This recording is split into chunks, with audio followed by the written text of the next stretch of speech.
for the second straight week. Ford Automobile. Beside him comes Alan Kowicki, and notice no sponsor on the side panel. He's really digging in for this afternoon and trying to have a great finish. Going to row number 2 today, and there you find Brett Bodine trying to come back from a disastrous week in Daytona. And following, Ricky Rudd, who's had some very good runs, won here back in 1984. In row number 3, it's Ken Schrader in one of the Hendrick Chevrolets, and alongside comes Harry Gant, who won in the Grand National race yesterday here. For row 4, it'll be Jeff Bodine ready to go. He's had a couple of second-place finishes in this event. The engines fire, they're ready to roll out. And Ernie Irvan, the new Daytona 500 champion. In row 5 today, there's Kyle Petty, who won his first race here in 1986. And Dick Trickle, carrying one of our onboard cameras, starts on the outside of row 5. Row 6 is Sterling Marlin, who had a great second-place finish at Daytona for Junior Johnson's team, and Derek Cope, car number 10, trying to put it back together here this afternoon. In row 7 is Dale Jarrett, driving for the Wood Brothers today. And alongside is Mark Martin in the Roush Ford. Going to row 8, and there you have, with new colors, Michael Waltrip. Had a great run yesterday for 4th, and Rick Mast. Watch this guy today. I think he's going to have a tremendous afternoon. In row 9 will be Darrell Waltrip, who has twice won this 400. Looked like he was going to win last week. Then Terry Labonte, back with Billy Hagan. He had some very fast laps yesterday in the last practice. In row number 10 is Dale Earnhardt, defending Winston Cup champion, former winner in this race. And alongside him comes Rusty Wallace, won here a couple of years back. Looking at the rest of the starting field, in row 11, it's Morgan Shepherd and Rick Wilson. Row 12, the 13-time winner here. That's Richard Petty and Bill Elliott alongside, trying to get his year going. Further back, row 13 from Alabama comes Mickey Gibbs, fellow Alabamian Hud Strickland and Bobby Allison's car. Row 14, Joe Ruttman, who had 3rd a week ago at Daytona, and Bobby Hillen, who's taking over for Sammy Swindell in the Moroso car today. Further back in the field, row 15 is Chad Little from up in the Northwest, and Pennsylvania's Mr. Excitement, Jimmy Spencer. Row 16 is Jimmy Means and Bobby Hamilton, who won a Grand National race on this track a couple of years back. In row 17, an ASA star, Ted Musgrave, is there. And a twice winner of the event, Dave Marcus, on the outside of row 17. And the provisional starter on the field is Robbie Gordon in the Donlevy car that comes right out of this section of Virginia. 35 starters, engines warming up, taking some additional time on pit road before they turn them loose, and we may see some caution laps turned before they get green. Some additional caution laps to make sure this track is nice and tidy for a great battle. Let's go to Mike Joy. Ken, of course, the 5 of us will call today's race, but there's a way the folks watching at home can participate and win. TBS presents the Right Guard Halfway Challenge. The driver leading this race at the halfway point wins $10,000 from Gillette Right Guard, and one of you watching at home will win a new Pontiac Grand Prix SE. Now, here's how to enter. Sometime between now and the halfway portion of this race, call the number on the screen, 1-900-420-2222. You must be 18 or over. Contest is void where prohibited. No purchase is necessary. Give them your name and the phone number you'll be at the halfway point of this race. We'll announce the driver that wins the $10,000. And then someone from Right Guard will randomly select one of you to call. And if you know the driver who earned the $10,000 Right Guard halfway bonus, you'll win the new Pontiac Grand Prix SE. So you can start dialing now. That's 1-900-420-2222. Each call costs 95 cents. But dial in and register, and your phone may be ringing after the halfway point. We'll be back for the start of the Pontiac Excitement 400 here at the Richmond International Raceway as the cars are on the pace lap, and we're getting set to go racing after this. Taking 5 laps before they're going to turn them loose today, and you're riding the Pontiac of Dick Trickle here at Richmond live. Let's see if we can get a word with Dick Trickle from that 10th position. Dick Trickle, Ken Squire here at TBS. How's that track look out there now? It's looking real good. I think they're just warming our motors up. When it's so cold, they want to let it get its oil pressure up and our oil temperature up. Is there any part of that track that hasn't dried out? That track looks real good. Dick, the thing, the tires put a little bit of heat. This is Neil Bonnet. It seems like you have to get a little heat in the tires before they'll go. Let me try to get him again here.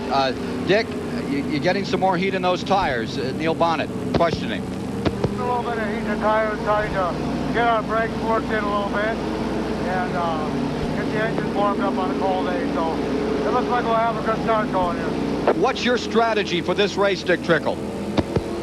Not bad. What's your strategy for this race?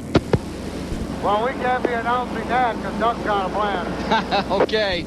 Good luck to you. Have a great run. I know what strategy is in racing. You go in that direction, right through that windshield to the front just as fast as you can. But a lot of people are making other considerations. Like we know the Wood brothers are saying, we've picked out some specific laps. Win, lose, or draw, that's when we're coming in. We're not going to be drawn in by the leader coming in. In fact, Michael Waltrip told me an interesting story. He said, you know, that business about whenever the leader comes in pits, he said he called his pit one time and said, when should I pit? They said, whenever the leader pits. And he waited a second. He said, wait a minute, I'm the leader. That's when it falls on your shoulder. These guys, this new pit deal has really got everybody scrambling. The strategy enters into it. Again, what happens, these guys might have to make a long run on a set of tires. They might put fuel sometimes and no tires. So you can't abuse them. When you abuse them and burn some rubber off, you can't put it back on there. They're going to have to go into this race thinking that they might have to have those same tires on that car for a long time, and that's when you have to baby them along. Well, here you say the field pulling back down as the laps are counted down as we prepare for a start. Let's get a word in from Phil Parsons. Yeah, we're down here in the pits. Just looking at pit road, it's a little bit damp, so when the guys do start making pit stops, they're going to have to be a little bit careful because, you know, they come in, there's no tread on these tires. They come in with these slicks, so they'll start sliding, so they have to be a little bit careful. Phil, I guess all we got to worry about today, I think everybody's afraid to come on pit road. They're not sure when they're supposed to be there. Maybe it'll be dry at out time. These guys get ready to get in there and get some service. You're exactly right, Neil. As a matter of fact, I just overheard that Davey Allison was telling his crew he's not sure when he's supposed to pit. So they're really uncomfortable with the new rules. So you may see guys waiting, you know, 2 or 3 or 4 laps after the caution flag before they come in. Don't you fellas feel that we're not going to see many cars use that caution period to fuel today? That they'll give that up? Ken, I think what's going to happen, I think the guys will run a run, and then, you know, they got 1 or 2 laps they can come in after the caution. I think it's going to be a driver call. I think he'll restart the race. If he feels like he's got good tires under him and the car's working good, he might call, hey, let's run a little bit longer. A lot of these calls, I think, will be made from behind that steering wheel. Hey, my tires are gone. I got to come in no matter what the cost. So the driver's going to have to make a few decisions on the track there, even though the strategy will be done with those little blackboards and computers in pit road. Light is off on the pace car. We're coming down for a start. Davey Allison bringing the field down for the second straight week of the 1991 season. Alan Kowicki, who, as Phil Parsons mentioned, has never qualified worse than 5th for this race, takes the number 7 alongside. He really has some magic for setting the car up here on this 3/4-mile track and earlier on the old half-mile. Again, he was running away with this race earlier, the first race last year, and had a car wrecked in front of him, cost him the race. If he's ever needed to win one, it's right now with nothing on the side of that car. Stand by. Here we go. Live on TBS, the Pontiac Excitement 400s under green. This start's going to be interesting, Ken, to see if they are cautious and take a little bit easy. Usually, well, when we say that there, they go 3 abreast, so the cautiousness didn't last a long time. And remember that turn 2 is the Achilles heel of driver after driver on this racetrack. It's pretty easy to get in trouble down there. As they come around to complete lap number 1, Allison in front, Kowicki in second, Brett Woodine in third, maintaining 4th is Rudd, and driving down onto the bottom of the racetrack goes the number 4 car as Irvin tried to move under. Harry Ganton found no room. Back with Alan Kowicki riding in second spot. Try to close in on Davey Allison. Coming around to complete lap number 2. And as they come to the line, Gant maintains 5th. In 6th is Irvin, down to the inside Schrader. And then it's 3 wide, a little further back as Sterling Marlin dives onto the bottom of the track. And here comes Earnhardt making a hole. Car number 3 picking up some room out there, bringing with him Morgan Shepherd. Dale mentioned earlier when we talked to him, his car might be a little pushy to start with. It really shoved the nose out in the middle of that corner. A lot of these guys are setting up the car hoping for later in the race on older tires. We'll have to see what happens. Knock 3 laps off your card. And watch here. As down on the inside, Jeff Bodine runs wheel to wheel with number 66, Dick Trickle, in the Cale Yarborough car. Here's Dick Trickle up on the outside. Kyle Petty just in front of him. Kyle Petty in 9th. Trickle staying in 10th. Martin trying to move in. and get beneath Trickle, and there you see him make that move in car number 6.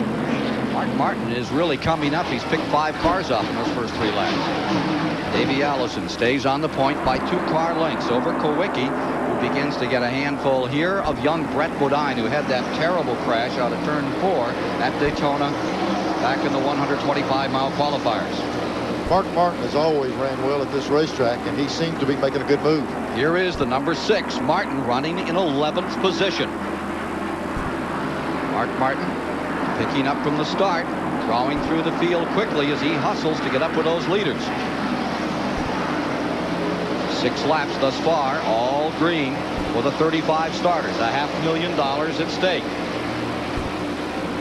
Over $20 million in the Winston Cup campaign treasury this year, and Davey Allison, who made such a valiant run, and then he and Earnhardt in that skirmish at the end of the race.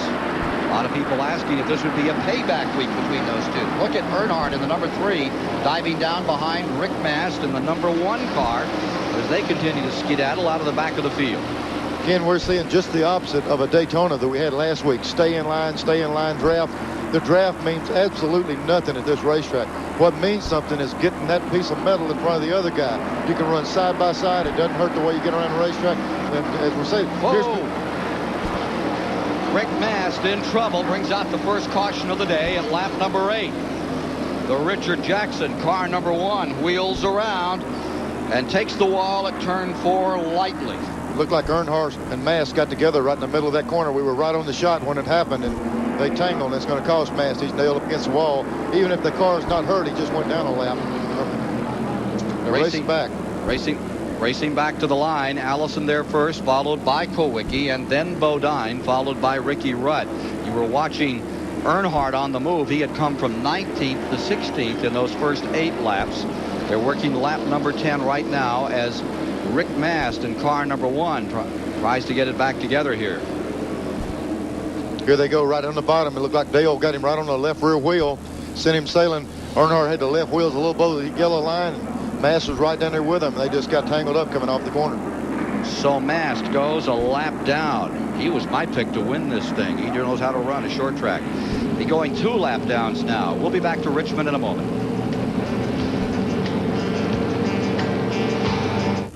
Welcome back to Richmond International Speedway. We're working right now in lap number 14. We just had our first caution.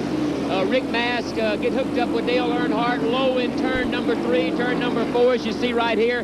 They're right down on the bottom groove, and you're going to see him squeezing down on Dale Earnhardt, gets the right front, sends him turning. That was our first caution, and so right now we're working on lap 14. Ken? Earnhardt escapes the bullet once again, Neil. We're back under green. Rick Mast is still on pit road trying to recover from that incident in car number 1. And Black Magic, number 3, has cast just that over Rick Mast. Here is Earnhardt on the outside of number 94. This the battle for 14th position. Earnhardt there. Here he comes to the inside on Dale Jarrett in the 21. Moving up on the 13th place car, Dale Jarrett, the Wood Brothers Ford. Meanwhile, up in front, here's Allison and Kowicki with an interval of about 4 car lengths, 3 car lengths between them. Ken, it looked like Kowicki really wanted to try to take the lead on that restart. He needs to be up front. He wants all the recognition he can sponsorship-wise, but Davey wants to lead this race also. But Kowicki seems to be on the restarts able to close that gap up. We're going to see if he can make a move on Davey as the tires get hot. And right there is where he seems to make his best move, is out of turn number 2. That number 7 seems to light up out of 2 better than the 28 car. It's the hardest place, not almost the hardest, but the hardest place to get a bite up off the corner. If your car will make that run up off 2, it's going to be good all day long, and Kowicki can make a gain on him right there. Davey Allison staying out in front. Davey, what's your plan to deal with the new pit road procedure? That's a tough question. You know, I've been trying to answer that question a lot this week, and the only answer I have is that until we do it 3 or 4 races, I don't think we know what the good points and the bad points are yet, and where we can make improvements and where we can't, and, you know, as far as changes. But one thing I do know is that Bill France said that if it wasn't working out right, he would make some changes.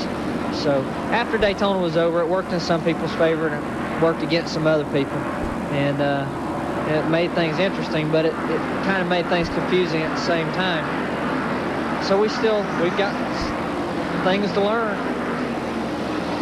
Learning something about Alan Kowicki right here is out of number 2. He dives down to the bottom again. And you see him pull just a little now on the outside. Davey Allison trying to come back, but Kowicki's going into the lead.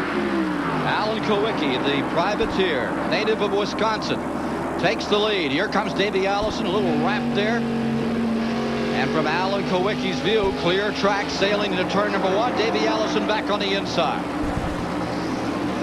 Great battle for the lead. As they started, there they are. Pole and outside of the front row, wheeling and dealing and slamming a little here in the early going with 21 laps complete. 21 laps in the race, and you think it was 1 to go, but that's what this Winston Cup racing's all about. These guys run from the time they drop that green flag. And we hear strategy on saving tires, doing this.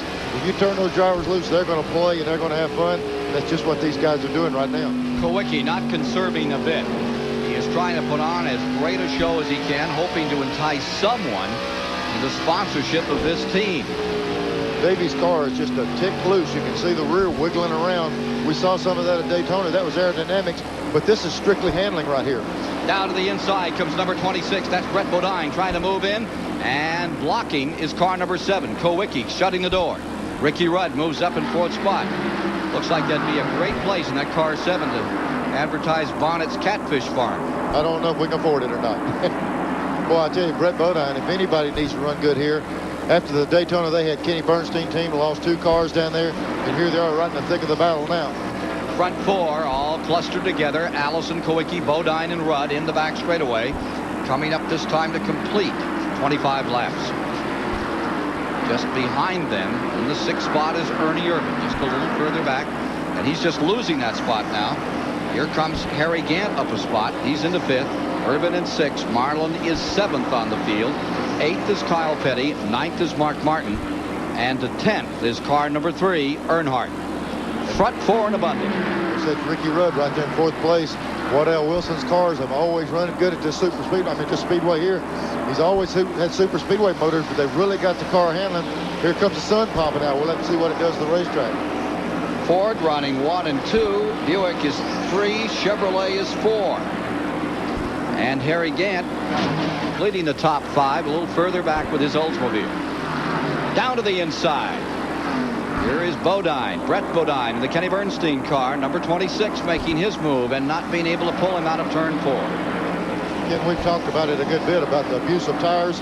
There was Davey and Kowicki battling around, swapping the lead. These 2 cars were a good bit back. All of a sudden, they've closed that gap. And it looks like they're sitting on better stuff than the 2 leaders right now. Brett Bodine is able to close that gap very quick right in the center of the corner. Brett Bodine, who had about 2.5 seconds to look at a 150-mile-an-hour crash at Daytona head-on onto the inside wall. And he said, all you can do is think about it and say, this is going to hurt. It's bad when you can see it coming. Sometimes an accident happens so quick before you know it, but when you have time to think about it, they seem to hurt worse.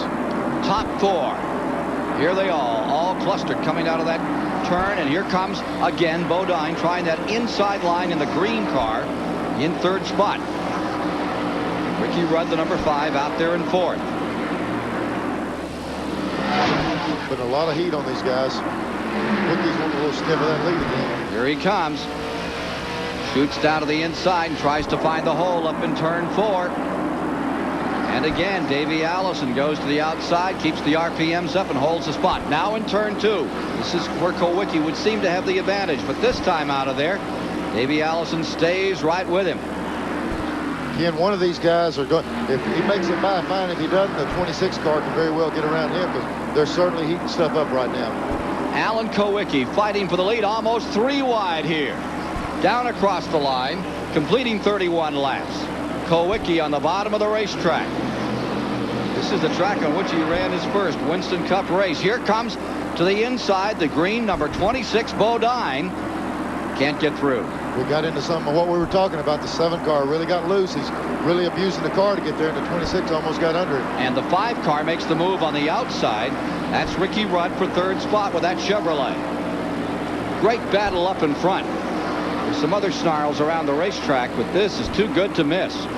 Davey Allison stays in front. Kowicki right there driving that number 7 as if there is no tomorrow.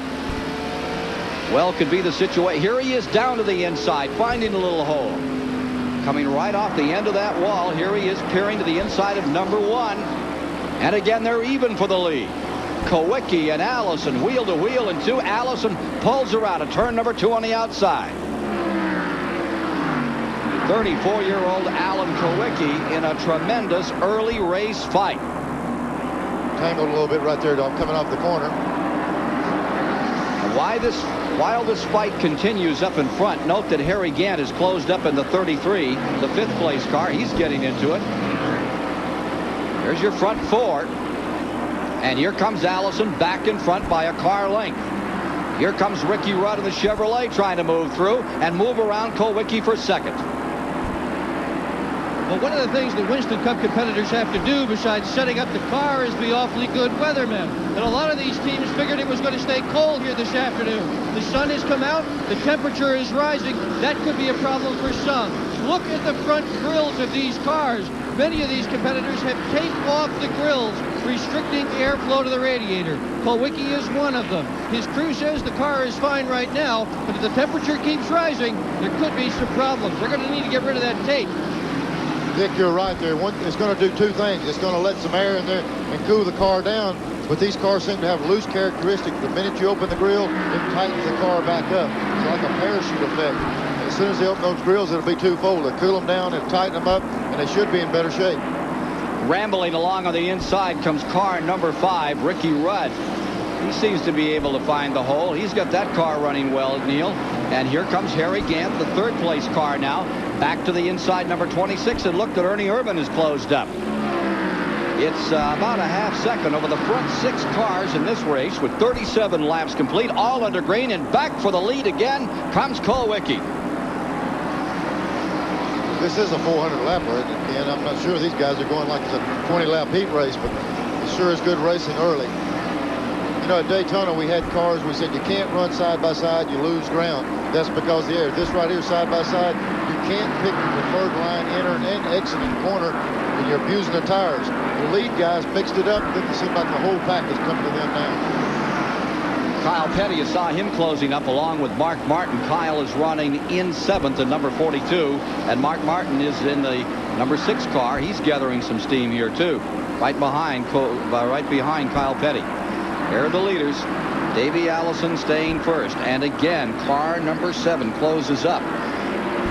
Alan Kowicki came from 23rd to 8th in Winston Cup points in the second half of the season as he really charged, and that's what he's doing right now to retake the lead in turn 2. This time he has a little bit of an advantage as he goes down the back straightaway over Davey Allison in the 28. Coming around a lap car, that's Gordon in the 90 down to the bottom, the Donlevy car. I'll tell you, Kowicki was very patient there. He'd make a run at Davey. If he couldn't get it, he'd get back behind him, kind of cool things down, get the tires back under him, get the car ready to go, and make another sprint at him. No different me climbing these steps to this booth. It takes me a few steps to get here. He cooled that car down. He made the run, and he's got by him now, and he could pull away a little bit. Well, there you see the front 5. Allison, Kowicki, Rudd, Gant, Bodine. A little further back is Ernie Irvin in 6, and Mark Martin in the number 6 car has now taken over in 7th. There you see him, Mark Martin pulling up on Ernie Irvin. Remember, Irvin is in that 6th position with car 4, and Martin on the inside drives her down home.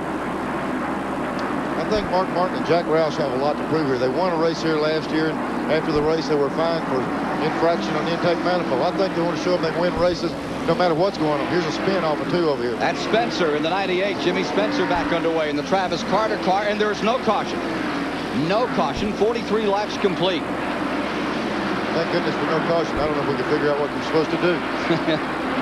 Well, the longer they go under this condition, the more we may see that first caution being a player. If they pitted in the first 30 or 40 laps, I don't think anyone would have come in.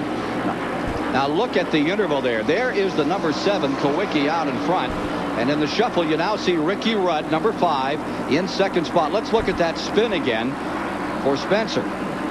We're looking all the way down the back straightaway. Coming up off 2 over there. He's already turned the car around right at the tight place. Richard Petty just barely got by him. But that real tight place off that corner, if you're a little bit loose, the thing will turn around before you know it. Look at this. Number 33, Harry Gant challenging Davey Allison for 3rd. Gant has it.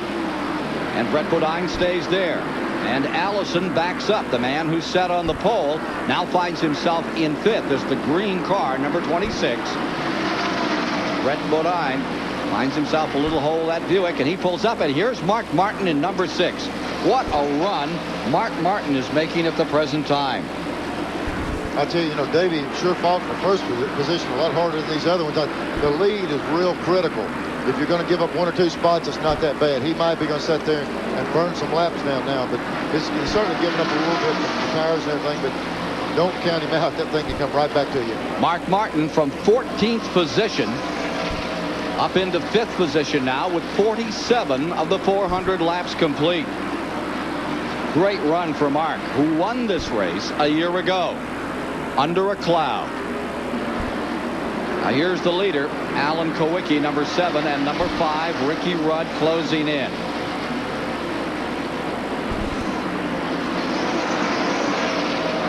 Working toward the 50-lap mark, and there's the interval back to 3rd spot to Harry Gant in the back straightaway on this 3/4-mile oval. $500,000 at stake.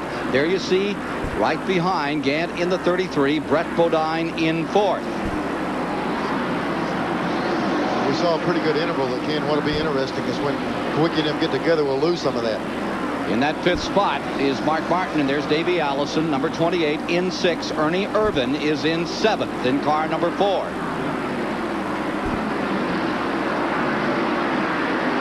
Allison slipping back. Maybe we can find out why from Phil Parsons. Down here in the Davey Allison pit, I'm talking to Joey Knuckles. Joey, Davey seems to be backing up a little bit. Does he have a problem?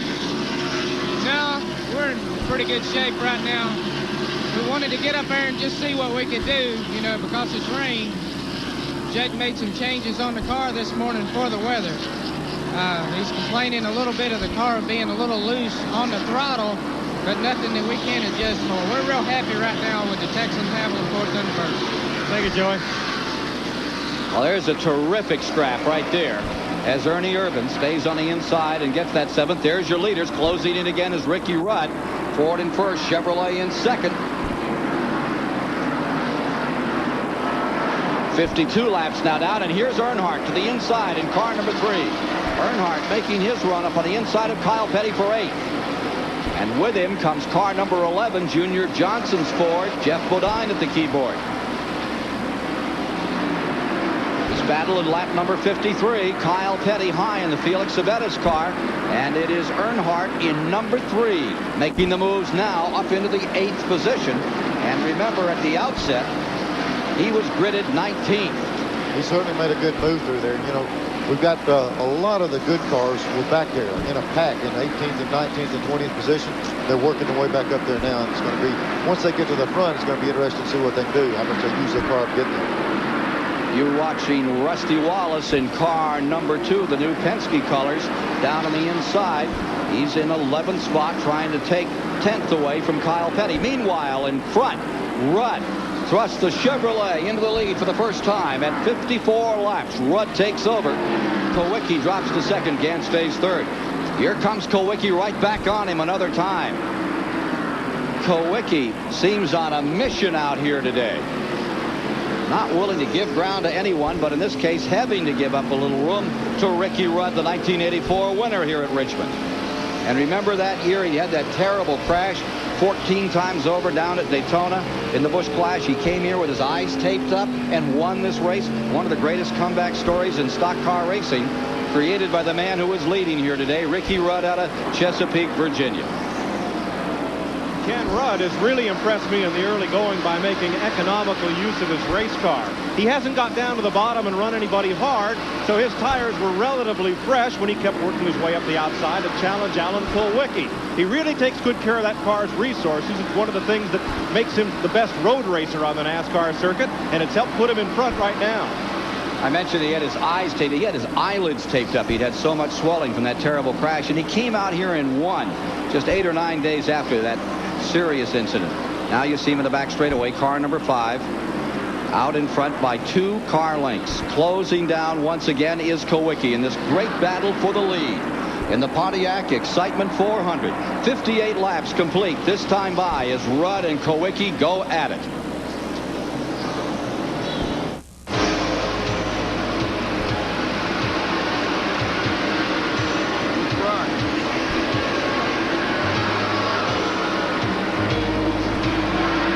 Ricky Rudd continues to lead Alan Kulwicki at Richmond International Raceway right now. You'll need to know who's leading at the halfway point. That driver gets $10,000, and you could win a brand new Pontiac Grand Prix SE. Call this 900 number now to register. Each call costs 95 cents. You'll give your name and a phone number. You can be reached right after the halfway mark. If you know the name of the driver who wins the Right Guard Halfway Challenge at $10,000, you'll win the new Pontiac Grand Prix SE. So call now. Let's go back upstairs to Ken Squire and Neil Bonnet. Couple of big moves out here. Here's Kulwicki back up in front of Ricky Rudd one more time.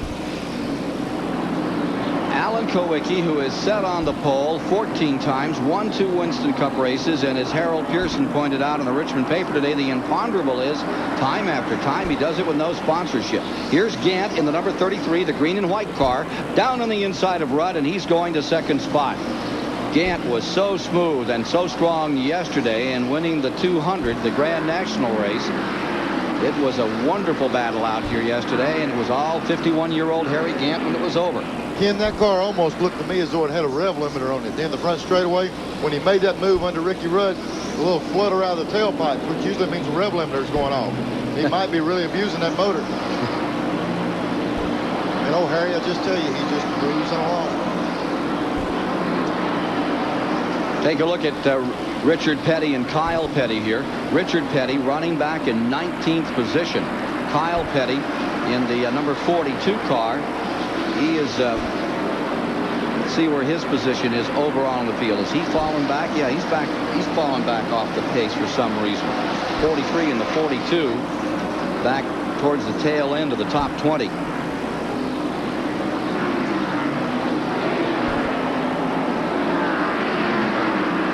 For the lead there as closing up again. You see Kulwicki in the lead, car number 7, and here's a battle for the 7th position. Car number 2 going on the inside is Rusty Wallace. Sticks the Pontiac down under the Chevrolet number 4 of Ernie Irvin. Boy, Rusty's had some good days at this racetrack before, and he'd certainly like to get that Roger Penske car right in the middle of it. Three-way battle here. Meanwhile, up in front, that fight for there's Hut Strickland getting back into it. Look at this battle as 33 for a moment looked like he had running room on the inside, then found the lap car of Jimmy Spencer. Alan Kulwicki staying just barely in front, and we have 3 dandy scraps all going on. The battle for the point. Here's Kulwicki in front. Harry Gant in second. Cold day, held up just a bit at the start because of rain, and here comes Gant back to the inside another time to challenge for the lead. And this is a very competitive race. We've had 7 lead changes at 70 laps. These guys are really swapping it around. Back comes Gant on the bottom. Harry Gant's got some room. About to get a new leader in this race. Harry Gant in car number 33, bottom side, turn 2. Cranks her down hard, pinches it out of that corner. Kulwicki stays right with it. I'm amazed at the gameness and the ability of that car to take that much punishment and run for the lead. We've seen some others backing up pretty dramatically in the last 10 or 15 laps. We see them swap the lead back and forth, but usually when they fall out, they drop way back. Kulwicki has been there consistently since this thing started, and he's doing it the hard way right now on the outside of it.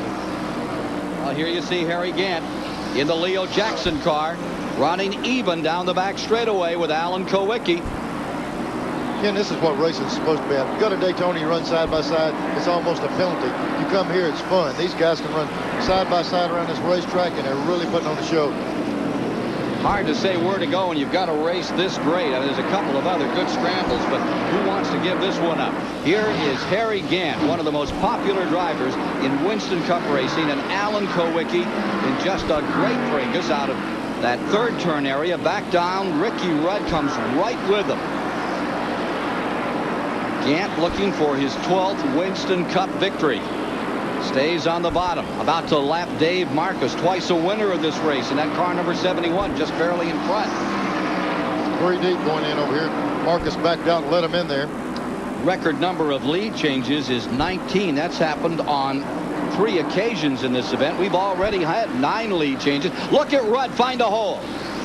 Ken, that's what we've been talking about. 2 of them side by side are really abusing their car and the tires. And Rudd will have the strongest piece right here when this thing is settled. He's got the ability probably to jump around both of these again. The Rick Wilson car, Harry Hyde prepared machine of the Stavola brothers, number 8, going to lap down as the onslaught continues up in front between this triumvirate of now Kowicki back into the lead, Gant for second, Rudd for third. Ken, we've been talking about Kowicki all day long. We got Dick Berger in his pit. Let's get in there and see what's going on. Well, I'm going to ask Paul Andrews what is going on. How long can you keep up this pace? Well, it's going to be a little hard to say right now. We're just going to have to go and see how everything goes. It'll be anywhere from 90 or we can go as far as 110 on gas. We're just going to have to see how the tires do. What would you like to do to this car to make it faster? Will you adjust it in any way when you do pit, Paul? It's a little loose right now, so we'll go ahead and tighten it up a little bit. Well, it's a little loose. They cannot fix that with stagger because these are radials, but they can take some wedge out of the car. They can also beat on the spoiler a little bit. Kowicki, as good as he's running, is not perfect. Dick Berggren, I don't know what we're going to do when he gets it perfect. These other guys are going to have the handfuls keeping up with him, I tell you that. Put him on the haulers. We now have completed 79 laps, all under green. Could go for a course record in this event right now. Race record is 95 miles an hour. That was in the September race. That's the overall record for 400 laps. Davey Allison set that back in '88, and they're scorching this place right now. Front three, Kowicki, Gant, and Rudd.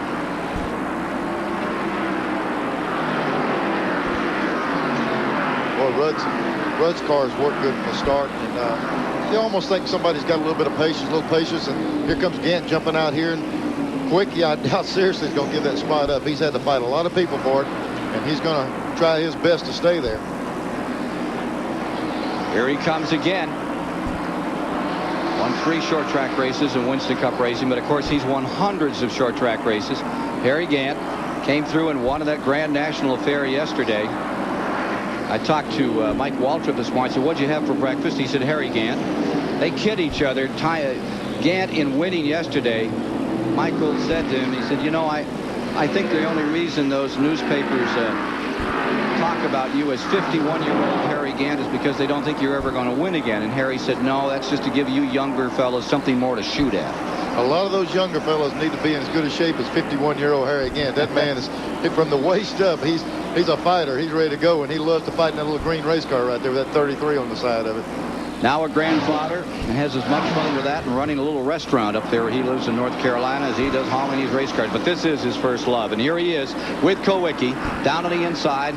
It's Oldsmobile against Ford, wheel to wheel as they come around to complete lap 84. And this battle for the lead has not quit since the outset. No, and I wouldn't doubt to see this 5 car try 3 abreast. He's sitting there waiting on one of them to go, and you get kind of antsy, and he's liable to see how wide this racetrack is. He's tried it twice. Rudd looks to the outside now. Gant holding Kowicki on the high rail.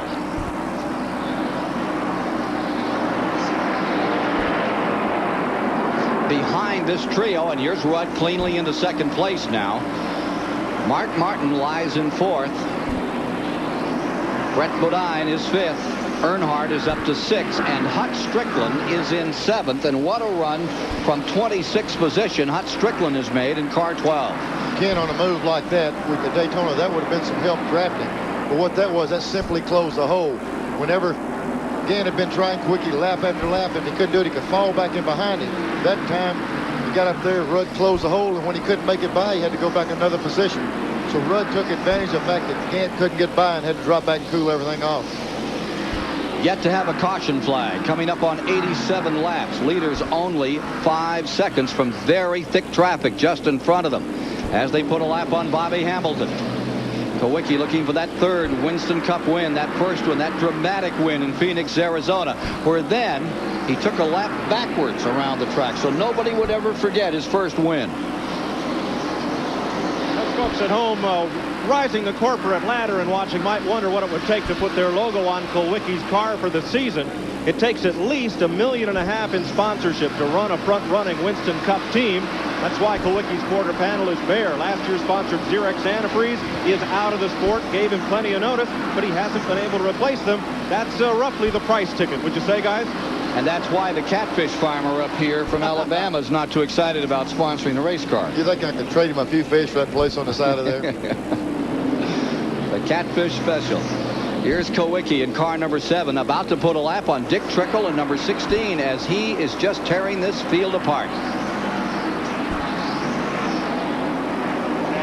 Boy, it is unique to see in our sport a car leading a race with nothing on the side of it, but there's certainly something inside of it. They've got the motor running, and Kowicki is going to be a bulldog to pass all day long because he's got a lot to prove today. Boy, that's the word. He is a bulldog. Built a little like a fire plug, kind of diminutive in size. Now you're inside Dick Trickle 66 as he's about to go a lap down to this pair running up in front.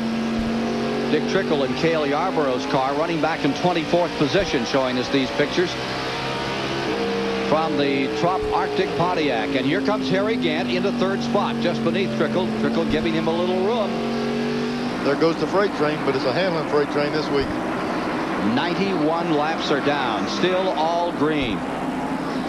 Checking with our statistician Greg Fielding on the pace of this race, and first car in is car number 42. Kyle Petty is on pit road.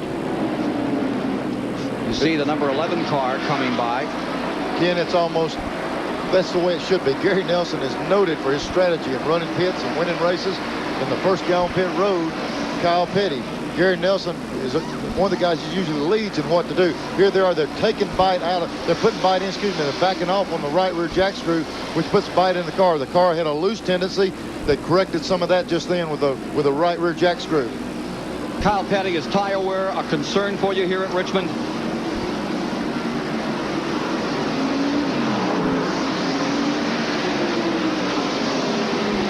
Tires will be a big issue here, and it'll be the guy who can conserve his tires and have the most layup at the end of the run on a set of tires that's going to do good here. You know, I look for Elliott to do good, for Waltrip to do good. Those guys are real easy on tires. They don't tear up tires a lot.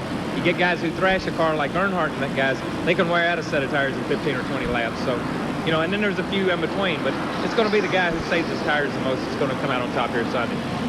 Davey Allison is just pitting his car. Davey Allison pulling onto pit road. He had been running in 12th. Haviland car in. If you notice the side of those used to be white walls. They're kind of black. Somebody's erased the writing off the side of them. But they're not making a chassis change on Davey's car here. You know, the car seems, they said they had a little loose tendency, but they're just putting 4 tires on, and you cannot adjust the chassis with tires only. The stagger doesn't enter into it with the radials, as Dick Berggren brought out earlier. So that car must be the way they want it. They're not doing any chassis adjustment. 96 laps complete, and the number 11 car, Bodine, is the 3rd of the major cars to come in, and also in is the car number 20 with Bobby Hillen, the Moroso black and white numeral car. Now you see Bodine on pit road. Something to ponder.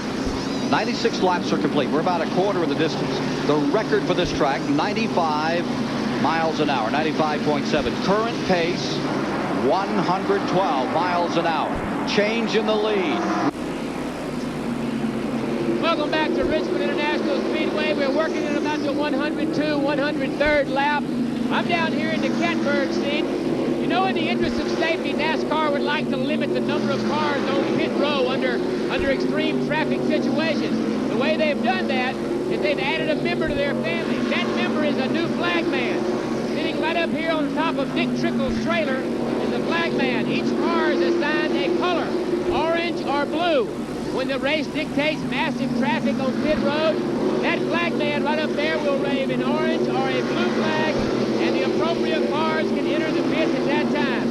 Another way that NASCAR is trying to help keep the sport safe. Tell us. Everyone is taking this opportunity under green to pit. We've seen Gant in, we've seen Martin in, Marlin, we've seen Petty, we've seen Rudd. And just a moment ago, you saw Alan Kowicki on pit road. The one who has not come in yet is Earnhardt. Let me correct one thing that we said earlier. There has been one caution. That was early in the going, just a couple of laps under caution. There has been one, and even with that one caution, we're still considerably faster than any race that's been run here before. Ken, I'm not so sure these drivers and crews wouldn't be just as content for there not to be a lot of cautions and have to run the race under green conditions and eliminate that guesswork. Here comes Earnhardt cranking down pit road right now. Earnhardt had appropriated the first place with all of those pit stops. Now he's in. Dick Berggren is there. Well, Kirk Shelberdine's going to do the right front on Earnhardt's car. Tire specialist Will Lynn is going to do the right rear. Danny Chocolate Myers up with a gas can. Like everybody else, this is going to be a 4-tire stop. David Smith on the jack, get ready now to pick up the left side. The trick here is to get all 4 tires and not get down 2 laps. He's just going down 1 now. Earnhardt is on his way out, down 1 and just a little bit. Dick Bergeron, that's right, and that's the first time I saw Richard Childers in action in a long time. He jumped over that wall. He put about 3 rounds in the right rear, which meant that car is loose. They're trying to tighten Earnhardt up also. Ken Schrader has just pitted, and here comes the man that had been leading. He always runs them long on that fuel tank, Darrell Waltrip. This would put Dale Jarrett in the Wood Brothers car up on the point. If the people and he's on pit road. Will really pay attention to this. You can see right in the rear window of the car. We got a shot from the front right now. When they come around, there's 2 holes in the back windows on each side of the car. They stick a wrench in there and adjust the car. Waltrip evidently does not need a chassis change. It's just 4 tires for him.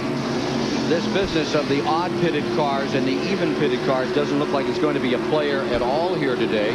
Everybody's coming to their own strategy, and it's between laps 90 and 110 that we see all the key players coming in under green. The scramble is going to be when we have a long run on green and then the caution. Is it justifiable to come in? Right now, they don't have a choice. They've got to make them on the green, and these guys are hustling in and out.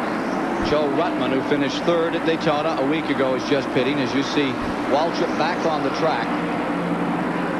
And the lead for the moment, as we have it, is car number 5. Ricky Rudd now goes back into 1st after all those leaders have had a shot at pit road. That would move Harry Gant to 2nd, Mark Martin to 3rd as we sugar this whole pit stop off under green. Darrell Waltrip gets back in sync with the rest of the field. What did you learn about the new pit stop procedure last weekend at Daytona, Darrell? I think the thing that we've learned is the teams that gave it a lot of thought before the race going in are the teams that came out the best as far as the procedure is concerned. When to stop, what to do when you stop, keeping up with everybody else. I believe the teams that always are the teams that do the best job in the pits continue to be the teams that do the best job in the pits. We also learned that some guys can't drive on used tires. That's a given. Everybody knows that. There are drivers that worn used tires suit better than there are others. So we didn't learn anything. We just reaffirmed a lot of things that we already knew. Everyone else learned a bit from Darrell Waltrip last week. They planned their pit stops at Daytona with complete disregard for when the caution flag fell, and that's what we've just seen. Most of these top teams will stop every 100 laps, and I'm a little concerned about Davey Allison and Bodine, who stopped before the 100-lap point. It may mean they have to make an extra pit stop later on in the race, but since you can only get gas on the caution, you can't get tires, and you're going to need tires every 100 laps.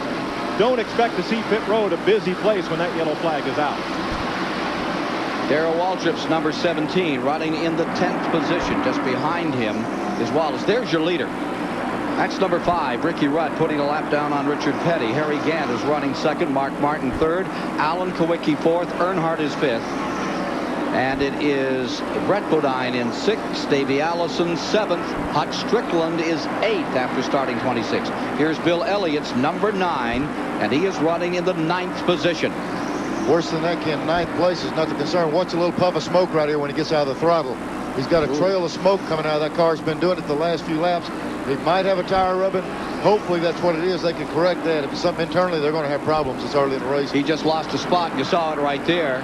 See the Shooting smoke the roll? gap was Darrell Waltrip to pick up that 9th position and set car number 9, Bill Elliott, back to 10th. The only thing it might be is that right here, right now, when it rolls over real bad, there's a panic bar, a rear sway bar. It shoves the rear end over a little bit. He might be rubbing that tire. Hopefully that's what it is, because that's correctable.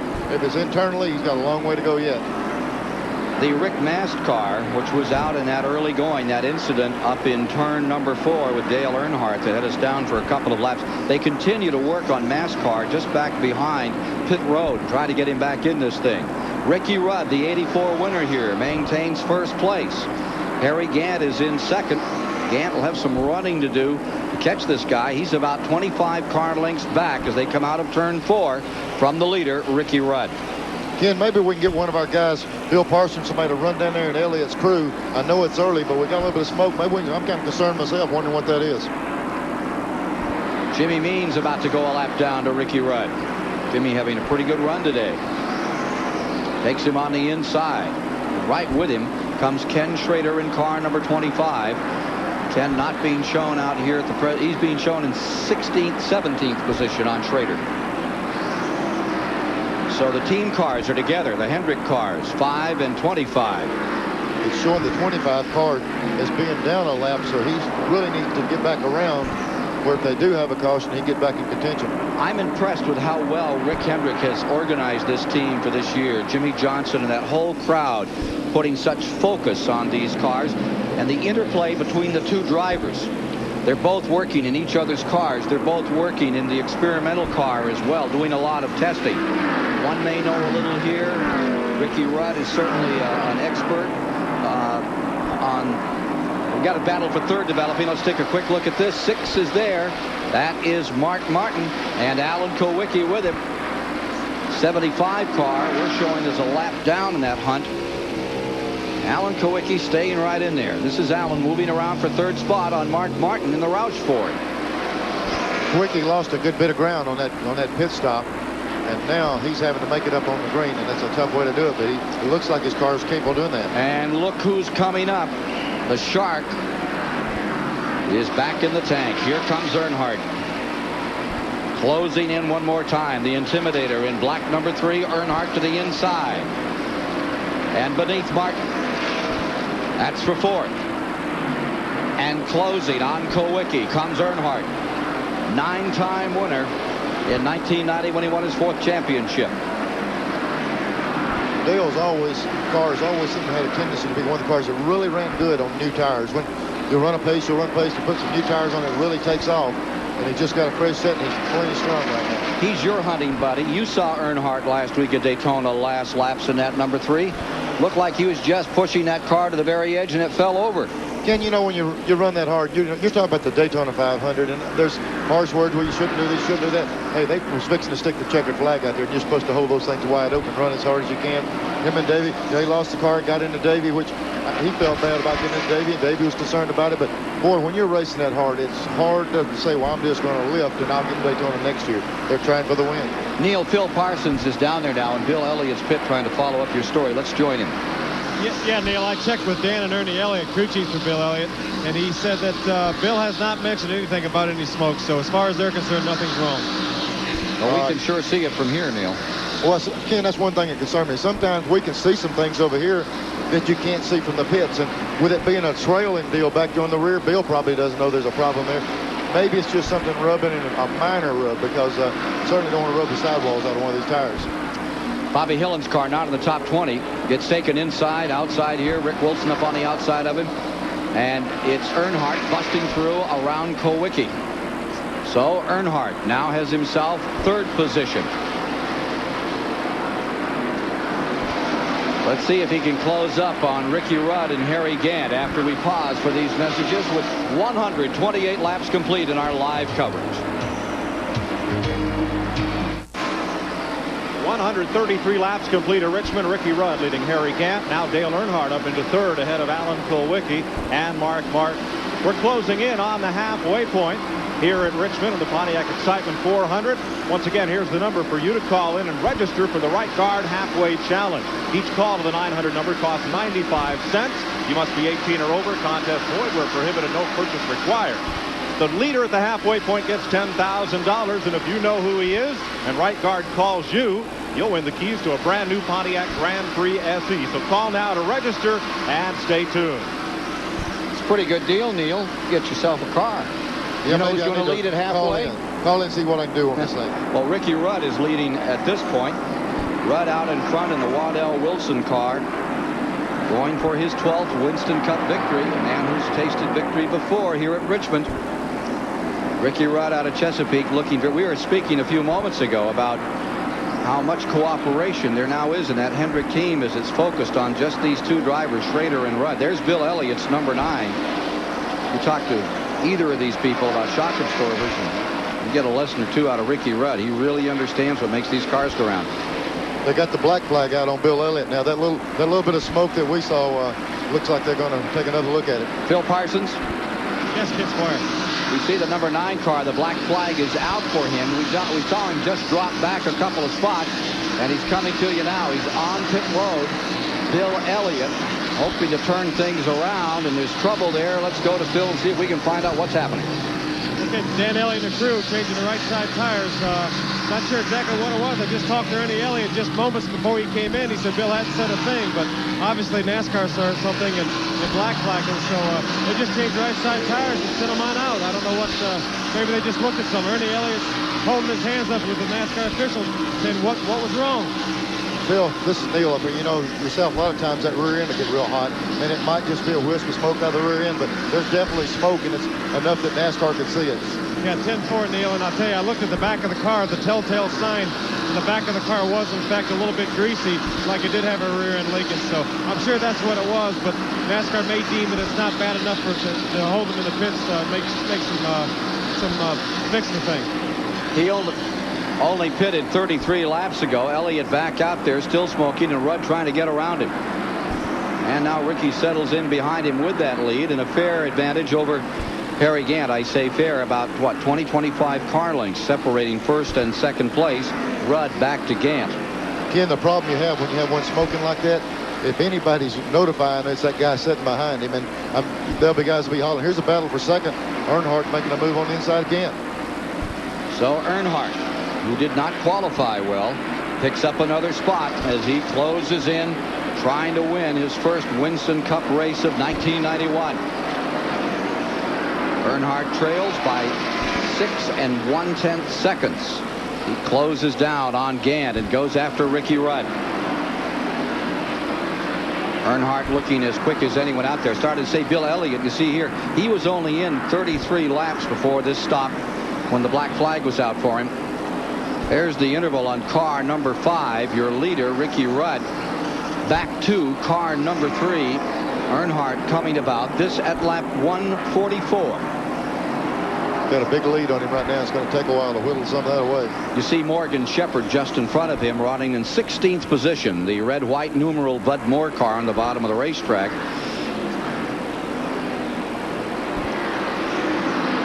Looks to me like we have, 13, 14 cars still in that lead lap? Call it 13. Back to Schrader.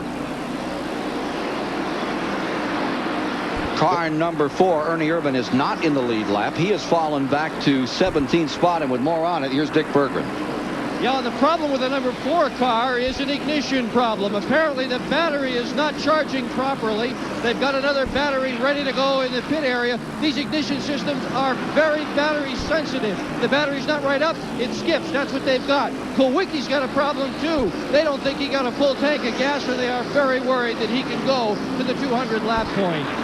Dick Berggren, that battery doesn't sound like a big problem to a lot of people, but that battery is located in front of the left rear tire. They've got a lot of material to take off to change it. And on the 7 car, it looks like they might have overcompensated. He was real loose. He looks pushy now, so you might ask those guys if they made a chassis change and think they overdid it. As you look at that 7 car, Neil, running in 4th position, remember the 6 car is just behind him in 5th, Mark Martin. There's the story, and there's Dale Jarrett's number 21 running in 18th, a lap down from the leaders. We've had 15 lead changes among 6 drivers. Remember the record for lead changes, 19 on 3 previous occasions. Looks like that one might get broken today. Lap 148 complete, this time by on Ricky Rudd. Second place man Earnhardt, 3rd Gant.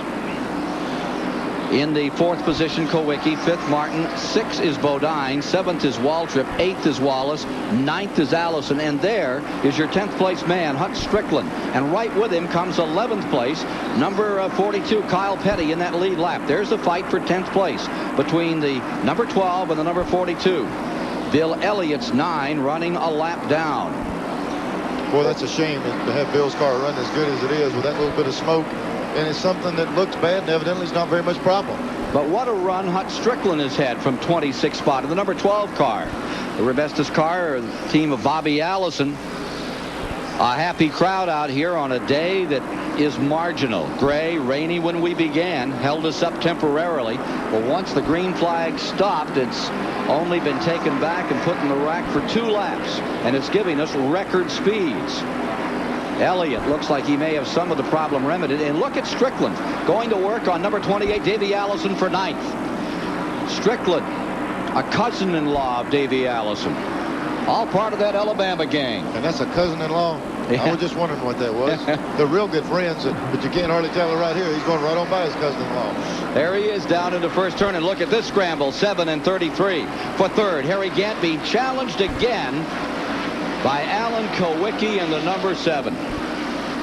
If anyone is showing heart and determination out here on this Sunday afternoon in our live coverage from Richmond, it is this man, Alan Kowicki, in car number 7, qualified outside of the front row, went nip and tuck with Davey Allison for the lead in the early going, took that lead, fought with Rudd, fought with everybody out here today, and stays up now in 3rd spot behind Rudd and Earnhardt, 1 and 2. We've got high tension here at Alan Kowicki's pit. They say they're going to have to pit in order to repair their problem. They do have a fuel problem as such, and they're planning to come in between lap 165, 170, where they hope to be able to fix it. What a disappointment. They are running so well, but they've got a fuel problem today.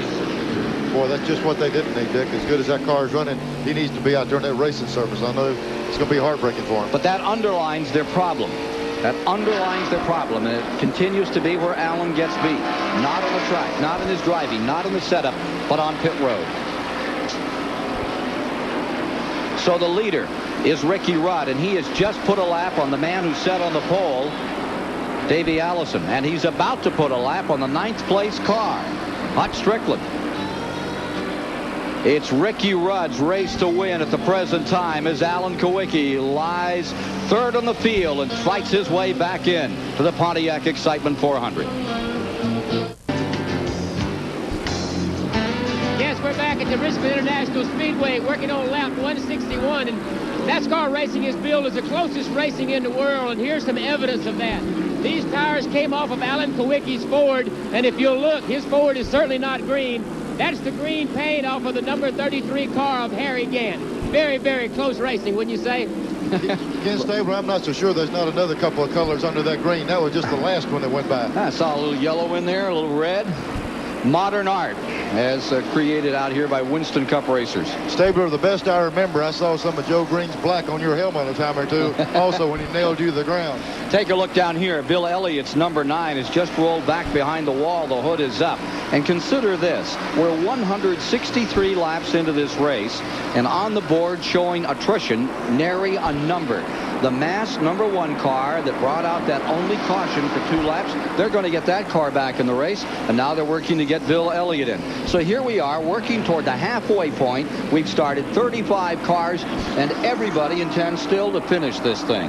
Well, I tell you, they just keep coming back and coming back. And with Bill over there, you know, they've got the hood up. We were guessing we're in either transmission or some kind of oil leak, but it doesn't seem anything wrong with this little orange car coming off this corner right here. Take a look at the standings here all the way through the field, something we innovated 4 or 5 years ago here on Turner Broadcasting, and give you an idea of where your favorite is running at the present time as you watch Ricky Rudd in car number 5, driving for crew chief Waddell Wilson, a guy whose hobby is growing roses. He may get to smell a few today, the way Ricky is running right now, putting another lap on Bobby Hillen, and the 5 at this moment looks bulletproof. But hold the phone. Wait a minute, because back in 2nd place, Dale Earnhardt, as this leader continues to average a record-breaking 112 miles an hour, is closing ground, Neil, on that leader. Yeah, he's been closing a little at a time, but that's just what it takes. At a track this size, you're not going to make it leaps and bounds, but he's gnawing away at the lead. We just saw right off the corner, you can see him in the same frame, and he's really cut it down. It's down to 2 and 9/10 seconds, and we were being told 15 laps ago it was 4 seconds. He's on a hunt. You know, when early in the broadcast, you know, Rudd seemed to be right from the start. Earnhardt made the speculation that they thought they'd be good later in the race. I don't know how late it is, but both of those cars seem to be good right now with the track just a little bit slick. Dale Earnhardt's favorite singer in the whole world is a fellow named Delbert McClinton. And their favorite song is Standing on Shaky Ground. And that's where the rest of them are as Earnhardt begins to dominate as he has on so many 48 other occasions in Winston Cup racing. You see him moving under Hut Strickland's number 12 car, running in ninth, tail end of the lead lap. Hut goes down one. Here's the 30 car. Going down two would be Michael Waltrip.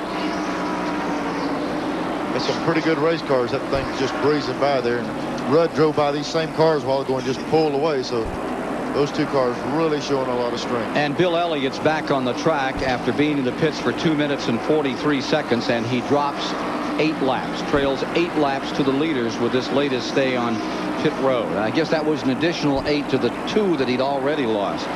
Not a good day for Awesome Bill from Dawsonville, the Silver Bullet, Bill Elliott. Yeah, I'm down here at Bill Elliott's pit. I talked to Chuck Hill, one of the crew members, and he said that it was blowing oil out the breathers. So they have some sort of an internal engine problem. It may not be anything serious. They were trying to tape up and put rags around the breathers and things like that. So he may be okay. Bill, that thing, people don't let them get too panicky right now. That thing, yourself, they just tried to correct it. It might burn this smoke here that's off on the car now. It might quit that in a minute, but if anything, it looks like that thing is really getting worse every lap. But hopefully they can get it cleared up. There's your leader, Ricky Rudd. Let's talk about this strategy thing for just a moment. Or let one of the experts on it talk about strategy. Darrell Waltrip, with the new pit stop rules out here, is there anything you can do to get an advantage over another team? Really, in car preparation, a lot of these guys have learned to race on new tires because that's all we've ever had to do over the last several years. Personally, I learned to race on old, hard, worn tires, not because we couldn't afford them, but back before the Hoosier Goodyear war, that's what we had to race on, was pretty much hard, old tires that were very hard, too hard, matter of fact. So the car slipped and slid a little bit more. The man that could do the best job of setting his car up for those types of conditions was always the guy that won. I feel real good about that. My car at Daytona, it just got better and better and better. A lot of the cars would get worse as they wore the tires down. So it may take some adjustment from the driver and the crew's perspective to understand what it takes to get a car to work on these tires after you run them a while. Ken, not only he hit on something there too, not that you can't afford them, but that enters into it. This new rule, you don't see the guys using any tires. These tires just went to $1,000 a set. So not pitting as repeatedly as they do, it's cut the cost way back in racing. At $1,000 a set, it's tough to nail them on there every time. 4 laps into a caution, if you run 8 laps, you put a new set on. That gets pretty expensive before the day's over. Here you see Bill Elliott for another time going back behind pit wall with car number 9. Looks like it's going to be an extended stay. Bill Elliott putting the Ford back in, and the work goes on immediately, so the intention seems to be to get him back on the track. Meanwhile, Rudd continues to lead, and Earnhardt in second place. He had closed it down to 2 2/10 seconds. We'll get another interval for you. We're watching the Wood Brothers car. It's running a little loose now and very high.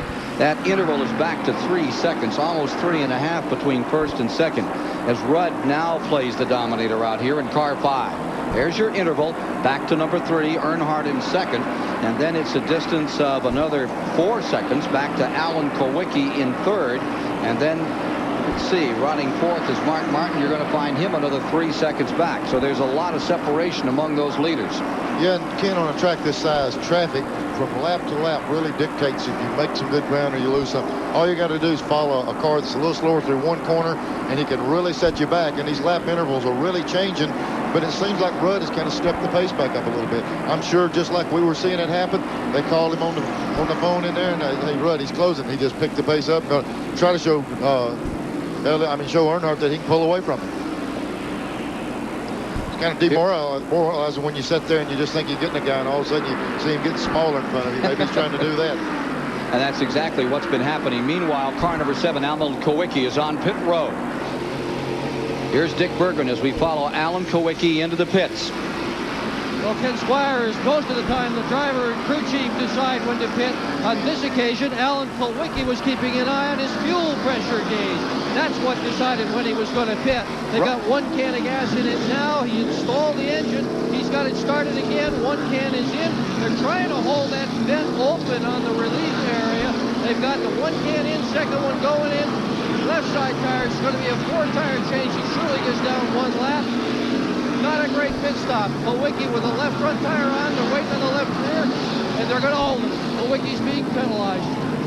Dick Berger, you hit the nail right on the head. That little bitty pin on the left rear, they were shoving a screwdriver or some kind of object in there. There's a check valve system in that area where when they dump the fuel out, you don't have a lot of spillage on the ground. It does 2 things. That check valve closes, it lets you fill the tank completely full.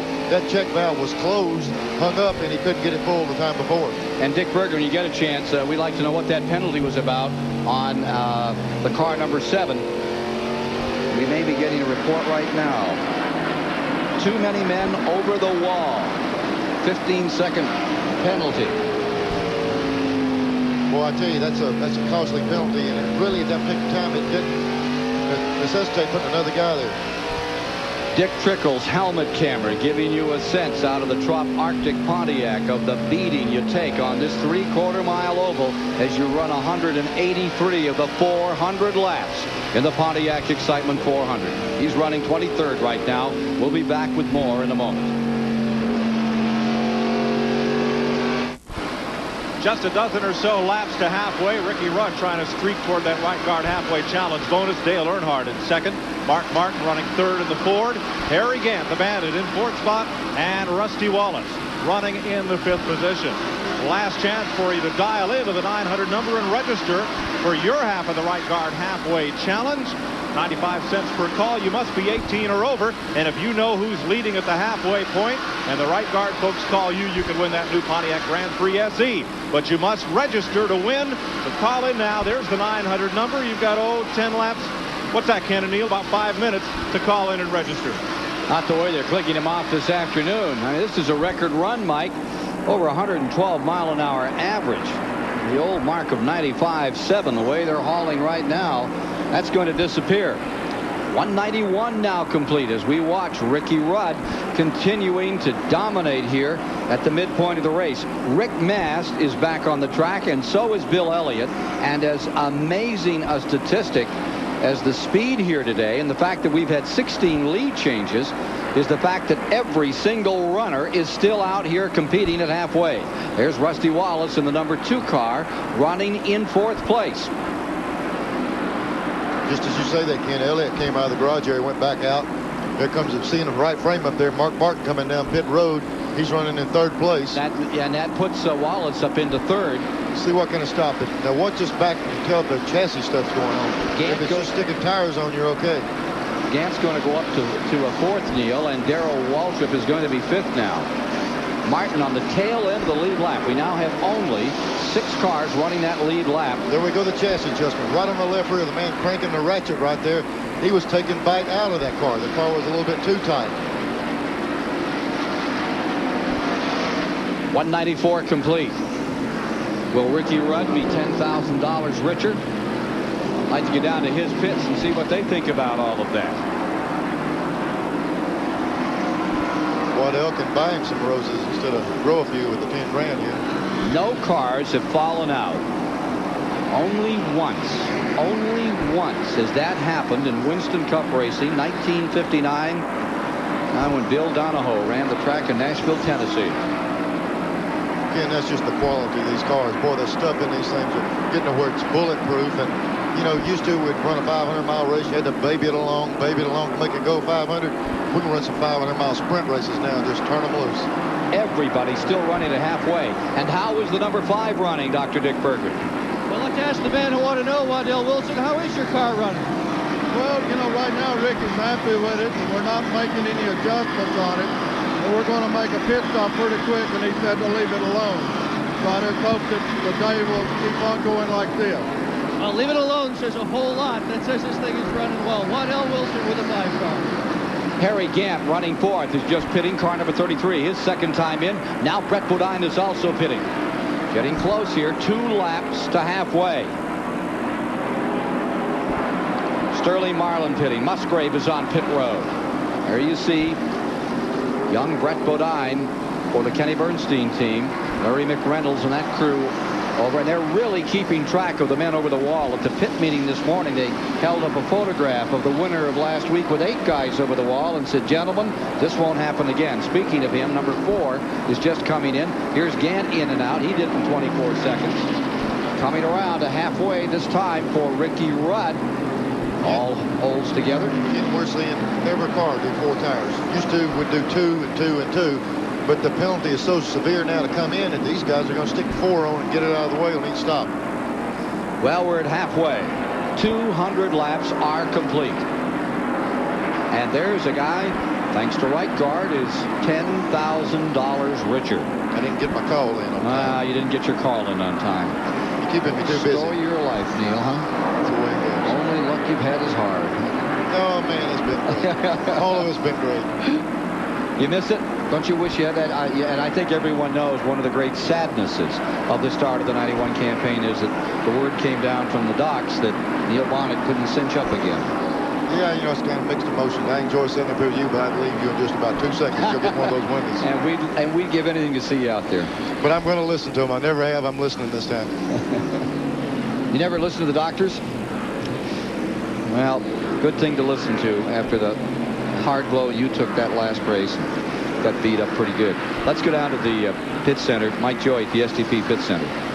Well, Ricky Rudd wins the $10,000 from right guard, Ken. And, folks, that's the name to know if they call you to drive home a Pontiac Grand Prix SE. I'm glad Ken Stabler wandered by. I wanted to ask you all weekend, a driver quarterbacks his Winston Cup team. He kind of directs because he's the only guy out on the field. He knows his pit crew chief is a coach. But how's his role in the seat with his helmet on different from yours, quarterbacking the football team? Well, Mike, I don't see it being an awful lot different. I think, you're going to have to understand the feel of the car and pass that on to people. And as a quarterback, you have to understand things like how's the pass protection? Is this guy getting open? Is that guy getting open? And feed that information back to the pit crew. And our pit crew was the coaches on the sideline and then go and make those adjustments. So I think they parallel pretty close. One big difference here, the coaches can't see the whole playing field. They're on pit road, and you've been along there, you've got a very limited view. Well, there's no doubt about it. That's why the driver information becomes so important for him to understand how that car's doing, pushing or loose or whatever. Pass that information on, and the driver becomes the quarterback. Very, very important. Ken Stabler, glad to have you with us. Let's go back upstairs watching Ricky Rudd lead the 400. Stabler, great quarterback, great anchor at TBS. Do you think we should tell him over at TBS how much he wants to get in one of these things and go? It just depends how much insurance they have on Mr. Stabler, because he's wanting to jump in one of these things and drive it. I'll tell you what, Ken, only thing I can tell you, if it got down to 2 minutes to go, they better stand back, because he was the toughest man that's ever been there with 2 minutes left in the game. Well, we have half the distance left to run here this afternoon at the Richmond International Raceway, and Ricky Rudd has yet to make that pit stop. Here's Darrell Waltrip's car number 17 gone. A lap down to Rudd. Rudd stays first, Earnhardt second, Wallace third. Now, these top 3 will all have to pit, and that should give us maybe 10, maybe a dozen cars, depending upon this pace. I'm simply amazed, aghast at the fact we've gone half the distance. All the field is still out there. Here comes Rudd onto pit road, Waltrip coming with him. Rudd and Waltrip both pitting at the same time. Let's go down to Ricky Rudd's pit. Well, Kenny's coming in very, very slowly to make sure he doesn't overshoot that line. There's a penalty for doing that. There's a little nick on the left front corner of the front bumper, but other than that, the car looks just fine. And are they ever being careful about how many men over the wall? One of the crew members kept his toe over on one side. That was all. Did a little work in the left rear. That's legal. That's okay. You can do it. Rudd behind the wheel now taking a drink. They've got 3 of the 4 tires ready to go. A good stop for Ricky Rudd. 23.5 seconds, 4 tires, 2 cans of fuel. Darrell Waltrip's out right behind him. Dick Bergman, that was one of the few times you've ever seen a guy on pit road tell you the truth. Waddell Wilson said they said not touch it. They didn't touch it. They gave him some new rubber. They didn't crank on those wedge bolts. They sent him on his way. Here's Earnhardt, currently in the lead, inheriting it. He comes on to pit road. Let's not forget that Waltrip made a great stop there, too. Phil Parsons is waiting in the Richard Childress pits for Dale Earnhardt. Yeah, the reason Dale Earnhardt stayed out is they wanted the 5 points for leading the race. They wanted to stay out just 1 lap longer than Ricky Rudd so he could get the 5 points. They're going to change 4 tires. Got Kurt Shelmerdine changing the right front. Cecil Gordon stopped the car, getting ready to roll the left front tire. It's full of fuel. I saw the catch can man wave, so soon as they get these left side tires, he'll be back on. This is one of the finest pit crews that's probably ever been in this business, and they do their job week in, week out. There he goes. So Earnhardt is away. 211 laps are complete, and for the moment, Rusty Wallace has the lead and picks up those 5 bonus points. More shortly. Coors Light brings you NASCAR records. It was the 30th running of the Charlotte 500, and Bill Elliott's 1984 record of 146.86 miles per hour was about to be broken. Mark Martin looked like a sure taker until his final pit stop. A bad set of tires slowed him dramatically. Ken Schrader took advantage of Martin's misfortune and slipped by to take the lead with 15 laps to go. Schrader beat Harry Gant to the checkers by a margin of 4 seconds to win the fastest Charlotte 500 ever at an average of 149.863 miles per hour. It was Schrader's second Winston Cup career win. And we'll be taking you to Charlotte on TBS. That's our next telecast. The great Memorial Day event, the Coca-Cola 600 from Charlotte. Talking about records, we've equaled one here. We've had 19 lead changes thus far in this race. That's happened 3 previous times. Looks like that one's falling by the race side. And 112 mile an hour average. Now here is car number 5, Ricky Rudd in front. As we come to the mid-race Goodyear report, we've had on that report, this was at mid-race. This was at 200 laps. Since then, things have changed again. We had 16 changes at midpoint among 6 different drivers, and the average speed stayed right up at over 112 miles an hour. Just that one brief caution for a couple of laps. But the interesting story has been that story on attrition, because there's not too much to report there. Lap leaders, Ricky Rudd accumulating 104. Alan Kowicki dominating some of the going. And then Davey Allison battling with Kowicki, picked up a lot of laps early on. Dale Earnhardt has led just enough to pick up 5 points, as has Gant and Waldrop. Now, the interesting thing here is, as you watch Ricky Rudd in the lead, closing up on Hut Strickland to put him down a lap, and doing so, is that Darrell Waldrop 3 laps ago moved around Rudd. You'll recall that when you saw Ricky Rudd pit, there was Darrell Waldrop right in the back of the picture doing the identical same pit stop. Now Waldrop has made up his lap, and he's just blowing away, leading down the backstretch. Remember, he's running the tail end of that lead lap, but ahead by 3 or 4 seconds over the Rudd car after going around him. Ken, that could be a big factor for that. Could be a pass like for the lead. It's critical to get that lap back. A caution right now. Darrell's right back in the hunt, and he's showing you right now he's capable of pulling away from the 5 car. Now remember, he's on the tail end of the lead lap. There you see the 17. The story is how fast he is pulling away from the leader, 5. And there you see Ricky Rudd in traffic going into turn number 3. There's Waldrop, left rear frame right there, coming up off the corner. You know, just about 15 or 20 car lengths, but he just passed him, so he's pulling away pretty. So the leader continues to be Rudd. Second place is Earnhardt. Third for the moment is Schrader. Fourth is Martin. Fifth they're showing is Kowicki. Sixth is Gant, and 7th is Wallace. That's what we're being told at the present time. And all of those guys have stopped and got tires, so it's pretty well sorted out. Now they got some racing to do. 223 laps are complete.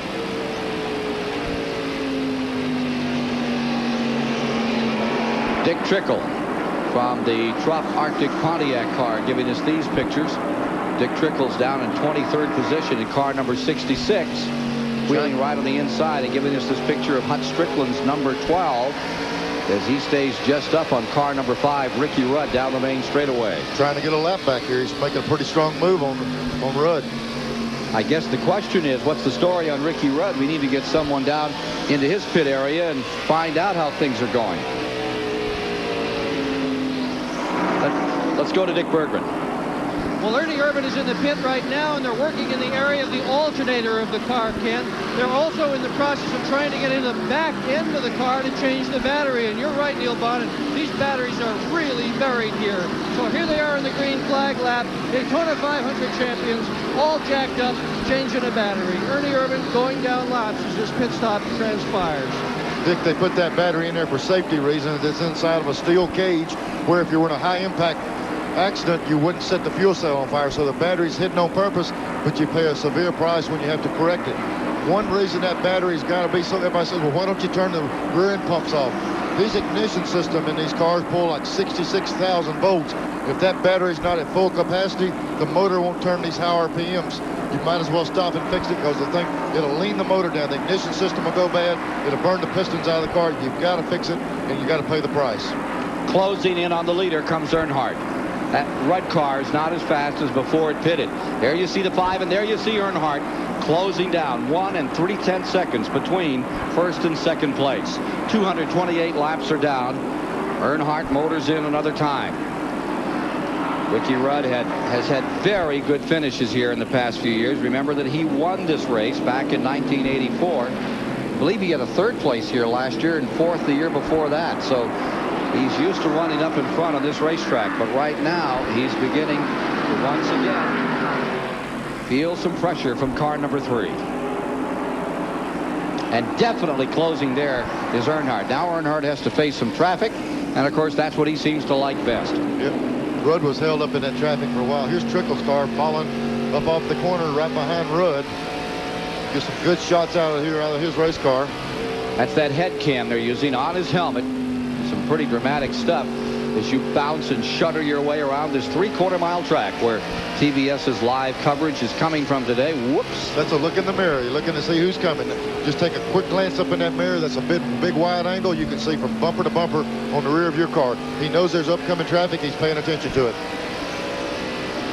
And one of the things he has to start paying attention to is the fact that Earnhardt is definitely on the move and closing on Ricky Rudd.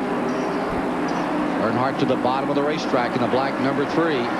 Going for Hut Strickland here. Earnhardt closing as we look out the back of Dick Trickle's car. Earnhardt under Jimmy Means. Flying down the back straightaway. Again, we were talking about bouncing around. You can see the surface. This is one of the smoothest tracks on the surface. There's some bumpy areas on any of it, but this is a good smooth surface on this track. Boy, that wall comes up at you so hard and so strong on the bottom of turn 4. They have those 3 dirt barrels down there, but if you really tag into that thing, you're still going to feel it. As long as you're turning left, it's not too bad. When you make those right-handers, it comes in a big hurry. Watch again. There's one of the keys why you're seeing Earnhardt being able to move up some right in the bottom of the racetrack.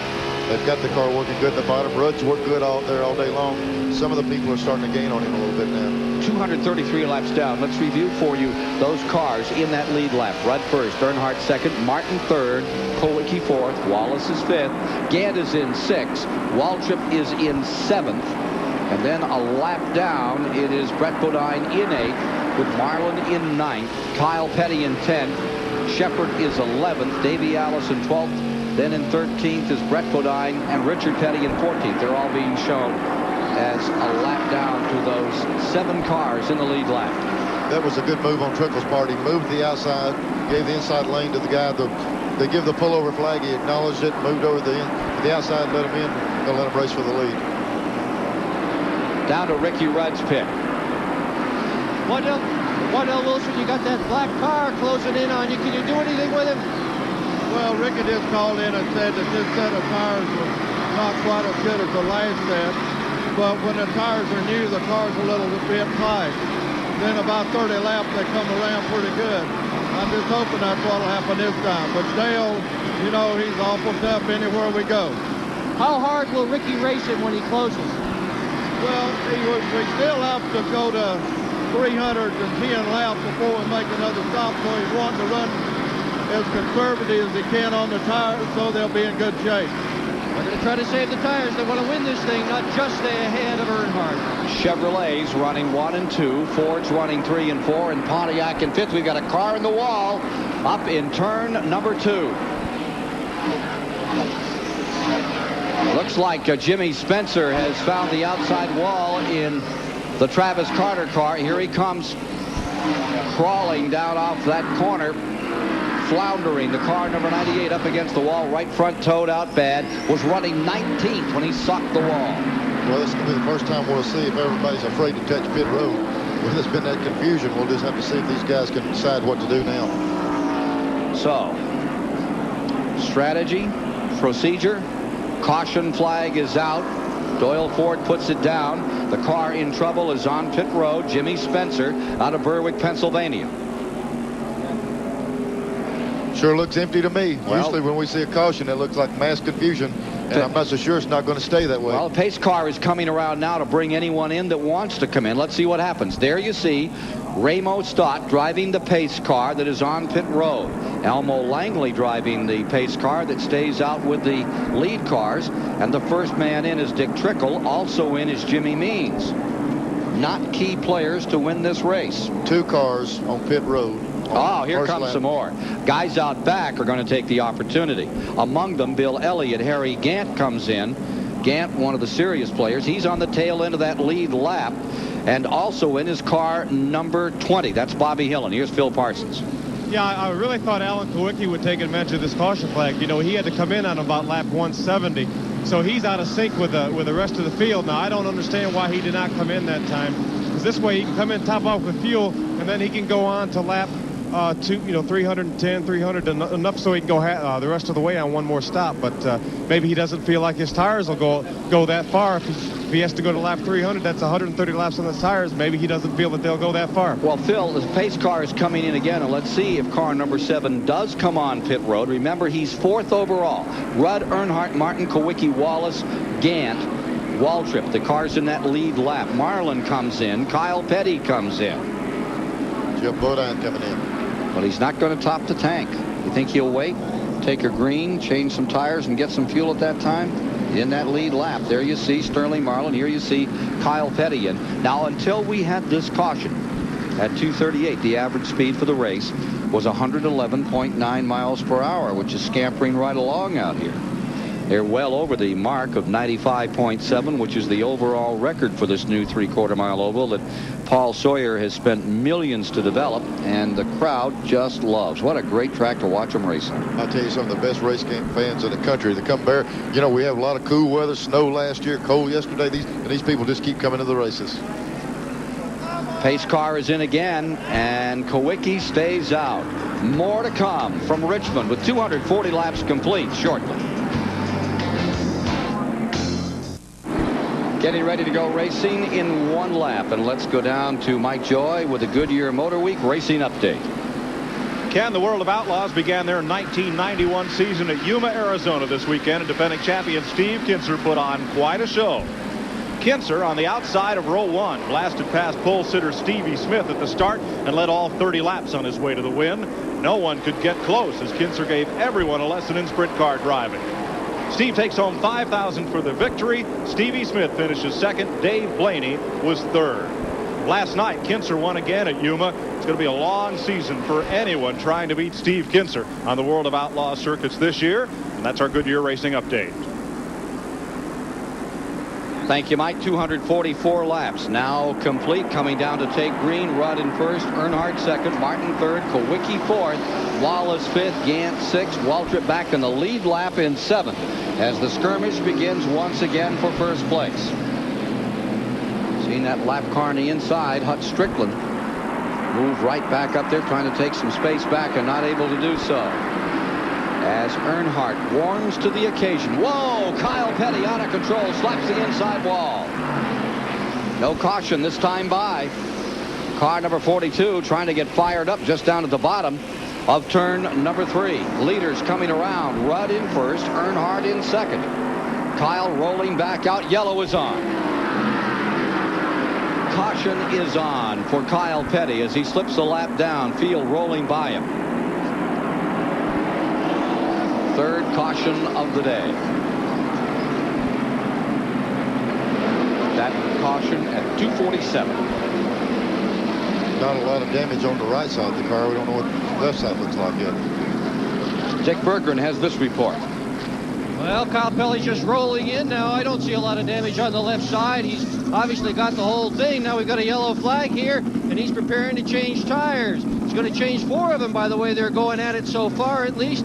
That's not a penalty as long as he comes back in and changes them again under the green flag. But he's going to have to take 4 when he does that. This car does not appear to be seriously damaged, at least on the left where I can see it. That's the change in the rules, Neil, that they were talking about. Ford have to come back in and change all 4. Let's take a look and replay what happened to Kyle Petty. See if we can pick him up. Here he is right in the... Already got the car a little sideways. Looks like he got a tap in the rear.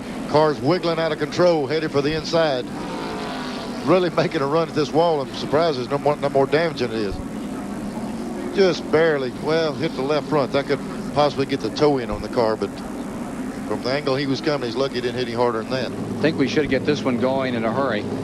Track is clear, and they're just about ready to turn them loose again. As you see, Kyle Petty, who won his first Winston Cup race right here at Richmond, Virginia, getting that machine hopefully back on the track and going. Jimmy Spencer's car has gone back behind the wall, so Spencer looks like he's going to be the first, and now Rick Mast has officially retired. 2 cars down, coming down for green. This at lap 249. They'll complete 249 as they take the colors. Breaking to the inside, Brett Bodine's number 26 scoots to the bottom. He wants to get a lap back. Takes Earnhardt's car just a little time to wind up. Then it rolls. You can see how much heat he put on Rudd here. He's been able to close the gap earlier. Rudd said his car was pushy right now. Had a pushing tendency. If it does, he'll slide out in the middle of the corner, and that could possibly open the door. You often see after one caution a second caution on a day as cool as we have here in Richmond, Virginia, because those tires just don't heat up, and after you've been in a groove for a long time, you think they're going to come back, and sometimes they don't. Battle for the lead. Earnhardt to the inside. Rudd on the outside. If he has a push, it should bother him right here more than anything. Cars won't want to stay low right there. That would be, I would think, would give him more trouble. He still makes a good run up off the corner on the outside. This is the battle for the lead. First place at stake. Lap 252 this time by. This looks like the first 15 laps of the race when they were running side by side, the different leaders. The man behind them in third is the Ford of Mark Martin, then Rusty Wallace. Back and forth, they struggle for first place. First it's Earnhardt, then it's Ricky Rudd. There's some of that Waddell Wilson horsepower working on the outside of the racetrack.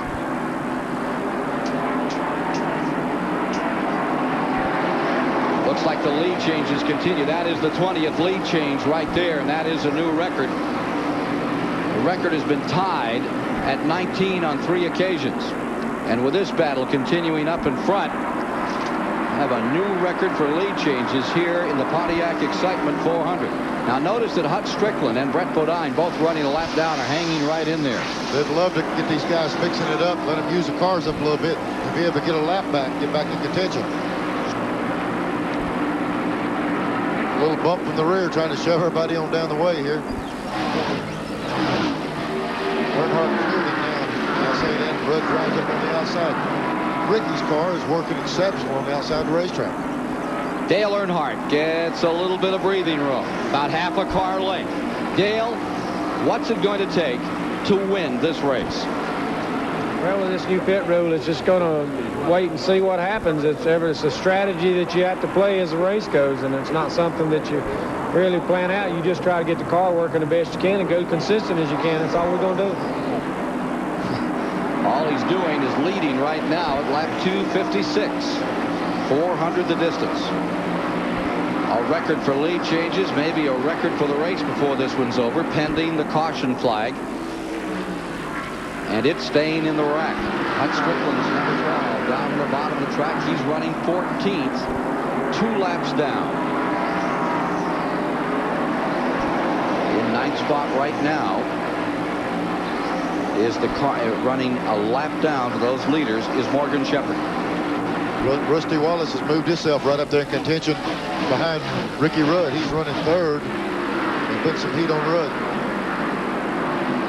Jimmy Makar, now the crew chief on that number 2 car. The black car coming up right there. Moving up through. There you see him on the outside, wheeling through traffic. Closing in on Ricky Rudd. The black and yellow, number 2, around Bill Elliott. Wallace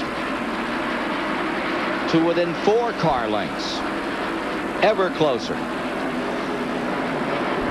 Looks like they have that one really hitched together. That car looks like it's ready to do some running out here today. Everybody felt like when Roger Penske got involved, Rusty and the guys put the team together, Penske really gets the resources to make one of these cars run. And I feel like they'll be a big contender for the whole 9 deal, the whole 9 yards for the season, the championship and winning races. Well, Penske sure doesn't run for anything but to win. And we're beginning to see Rusty Wallace, the 1989 Winstead Cup champion, unlimber this car number 2, this Pontiac, and close ground on the 2 Chevrolets running in first and second. He's run down the Ford. Here's the leader, Earnhardt, followed by Rudd.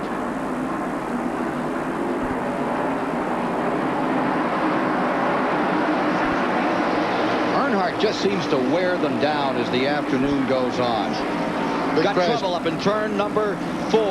Joe Ruttman has spun. He collects Derek Cope. Hamilton is in the wall on the outside. Bobby Hamilton's car thrashed fore and aft. The Ruttman car spun, looked like it was going to get away. Derek Cope had no place to go and scrapes off the right side of the Bob Whitcomb car. So there's the 4th caution, and a bad break for the 3rd place finisher Joe Ruttman at number 75 at Daytona just past Sunday. Went all day without a lot of cautions, and here within a few laps we've got a couple of things happening.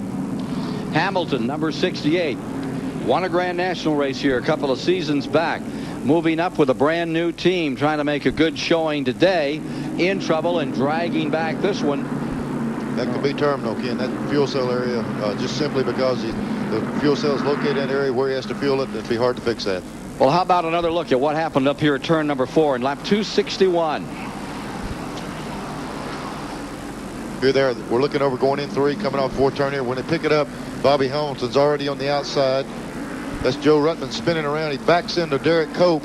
That pulled the rear end housing almost out from under Cope's car. He pulled away, but he's not going to be able to keep running either. Derek Cope saying, my kingdom for another 1.5 foot of daylight, and he just flat ran out of it. And that pretty much shatters his hopes of having a good run here. He's back on pit road. So we're under caution once again. 263 are complete. Earnhardt is up on the board in first place. Ricky Rudd is now settling into second. But the man on the move is Rusty Wallace in the new Roger Penske team. He's going to have a lot to say about the outcome of this one. Before their Wild West was gone, 2 old friends were going to make one last stand. Let's meet them head on. My son almost exactly. Ride the High Country. 7 Eastern on TBS tonight. Pontiac Grand Am. The best-selling compact in America can now be leased for only $199 a month. The 1991 Grand Am LE, driving excitement made easy. With an automatic transmission, air conditioning, stereo cassette, and no down payment. This may be the best time to experience the thrill of a 91 Grand Am for yourself. But don't wait too long. This is a limited offer, and at only $199 a month, they'll be moving fast. Hey, I know plumbing. I'm the one that connected these pipes. I know every inch of this sink. And I know when I'm stuck. Well, Jerry, they don't make that setup anymore. What? But you can do it even better with the parts I've got here. And they'll last you a lot longer, too. Yeah, I know every inch of this sink. But now, I know it a little better. You can do it with True Value Hardware stores. A 6-year-old in her first 2-wheeler. My favorite kind of customer. But no sooner do they take off her training wheels than someone takes off with her bike. So her father calls the police, and then Citibank Visa. Well, the bike never turns up, but it turns out Citibank has a program that replaces it free. I see what Citibank does for their customers. That's why I became one. Not just Visa, Citibank Visa. Wednesday night on TBS. All-Star MVP Charles Barkley and the Sixers. Dominique Wilkins and the Hawks. An Eastern Conference showdown. Live at 7:35 Eastern on TBS Wednesday night. Great crowd here at Richmond, Virginia for our live coverage of the Pontiac Excitement 400. And here in Richmond this weekend, Daytona 500 winner Ernie Irvan was honored by the U.S. Air Force Reserve. Here's Lieutenant Colonel Ron Hall. Thank you, Ken. I'm standing here with Ernie Irvan, who last week became the Joe Namath of the NASCAR racing world with his stunning upset at Daytona 500. I know that Ernie is very proud of that win, and as part of the Morgan McClure racing team, I don't know of any team that deserves the Air Force Reserve Commander's Performance Award anymore. From Bristol, Tennessee, on behalf of the Air Force Reserve, I proudly present the Air Force Reserve Commander's Performance Award to Ernie Irvin. With what's going on in the Gulf, this award means a lot more now than say it would have last year, you know. But we really appreciate this, and I'm accepting this on behalf of our whole race team. What a great team that is, too. Here comes Ruttman behind the wall. That's a bad break for car number 75 after that great run a week ago. Now let's take a look at what happened to Derek Cope and talk about bad luck. Crashed in the Busch Clash, crashed in the Daytona 500, and look what happens to Derek here today. First, you see Hamilton spinning. He collects the front end of Joe Ruttman's car. Ruttman spins, and here comes that red car of Derek Cope. He sees a little bit of daylight, and he thinks he's going to make it. Then the tail end comes out on 75, and Derek Cope, again, just the wheel of fortune was against him. Just make those judgment calls, split-second decisions. Sometimes you win, sometimes you pay the price. Mike Joy. Ken, military technology has done a lot for racing. Nomex fabric and the safety fuel cell to name two. But here in the STP Pit Center, we found a chance for racing to give something back. This is a spherical rod end bearing or Heim joint. The problem is the bearing surface could get contaminated by dirt. This is a Seals It from the East Hartford, Connecticut company, the same name, that seals up that joint. They use a lot of these on helicopters, and therein lies the story. Racing technology, that's the only place this part is advertised. The military found out about it. They want to test it for use in the Persian Gulf. So racing may be able to give something back to the military. Let's hope so. 269 laps complete. I know so many folks from Carolina, certainly in the Persian Gulf, have such interest in motorsports. That'd be a nice thing to have happen. As we're back under green, take a look at the front three. Look who's in front and look who's chasing. Got a gang of them. Wallace closing in that third spot. And a little bump and grind out of turn number 2. As Earnhardt stays first, Rudd second, and Rusty Wallace becomes a serious player. Dick Berggren, a comment here? Yeah, Ken, I want to let you know that the racing groove has gotten very, very narrow. Here's the problem. The tires are throwing off some rubber. Now, that doesn't mean there's anything wrong with them, but as they wear, these chunks of rubber are coming off, and they're narrowing up the groove because they're outside the racing surface. And here's what happens when you pick them up on a tire like this, and this is off Derek Cope's car. That's what you're running on instead of the whole smooth surface. That makes it real slippery, awful hard to handle the car. Cope right now, his car is behind the wall, and they're taking the rear end apart. The 1989 winner of this event is not having much trouble with that slipping and sliding. Look at Rusty Wallace right down there, making that car number 2 work. Pulling up on Ricky Rudd. Rudd having to take the higher line. Also in your picture is Harry Gant at number 33. He's in that lead lap. Bigger correction on that. He's running back just a bit. That is that Brett Bodine car. That is a lap down. Harry Gant is about 5 car lengths back in 4th position, followed by Mark Martin in 5th, Darrell Waltrip in 6th, and Kowicki has fallen to the tail end of the lead lap.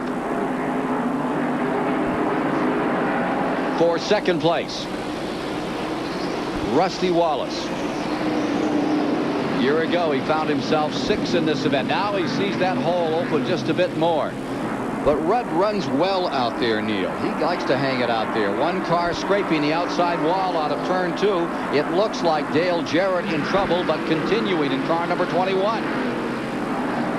The Wood Brothers car just brushing the outside barrier in turn number 2, and he's pinned on the outside and can't get in. He'll take another lap as he slows down and follows the flock into turn number 1. He falls all the way to the rear. I tell you what, this group right here, we're looking at Waltrip. You made the call earlier, Ken. If he gets that lap back, he could be a contender. He's past Mark Martin. He's worked his way up there. He's in 5th place now, and he's the guy that's really on the move. That pass to get back in the lead lap could be almost a pass for a chance to win this race. In the lead lap, and you can see a little damage on the left side of his car, just at the rear quarter panel on car number 17 as he puts a lap on Hut Strickland in the 12. Waltrip closing in again. Say, you know, Darrell Waltrip is probably one of the smartest drivers out here. A race like this really comes to him. A race where you have to run your tires for a long time. We haven't really talked about Darrell much all day other than the fact he got his lap back. But, you know, Daytona last week, you never talked about Darrell Waltrip until, boom, if it goes green the rest of the way, he wins the race. Looked like Waltrip had that race won last week, and then fate stepped in and collected him on that Dale Earnhardt spin. Here's Waltrip on the bottom of the racetrack, and he's away easily, outdistancing Harry Gant into turn number 1 and finding himself in 4th position. Gant back to 5th, and it's now Waltrip looking for that trio up in front of Earnhardt, Rudd, and Wallace. Earnhardt has about a 5-car length advantage over Rudd. 3 cars then back to Rusty Wallace trailing Ricky Rudd. And then a pretty big margin, probably 2 seconds to car number 17. Front 3 down into turn number 3. And then looks like the fastest car on the track is indeed Darrell Waltrip. Brand new team for Darrell in car number 70. He's the owner and he's the driver. And he says at Daytona, says here today, pretty hard sometimes to leave the owner at home, put the driver in the race car. Darrell stated earlier that old tires, he thought he could go. That on the left rear looks pretty old to me. All the writing's gone. He's ran on them a long time, and he's doing just what he said. He's working his way to the front. And he is closing. He is definitely gaining ground on that front 3.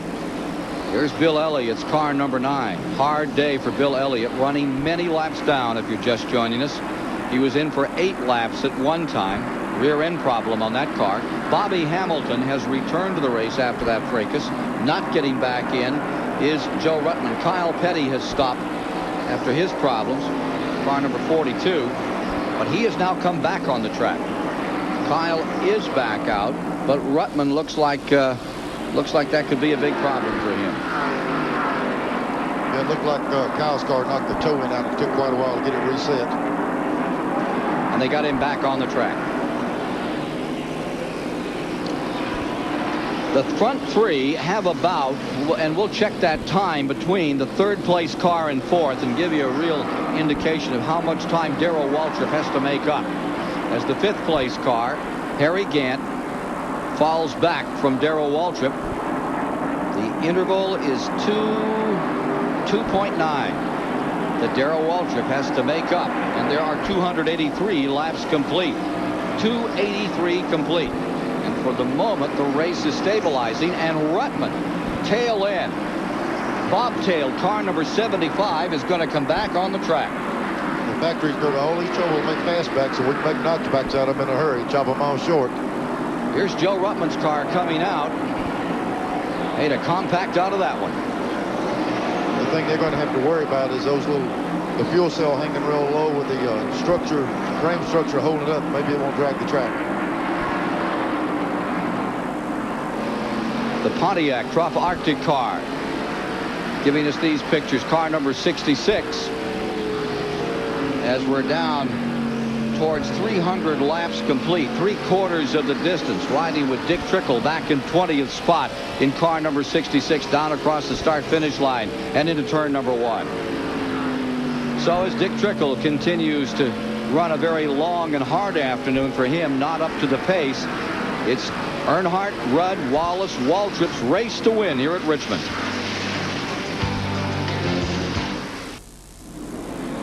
Promotional fees and consideration have been paid by First Brands Corporation, maker of STP racing products, and by True Value Hardware Stores, your place for service and selection, where you'll find their exclusive True Test Easy Care interior paint in 3 spatter-resistant finishes.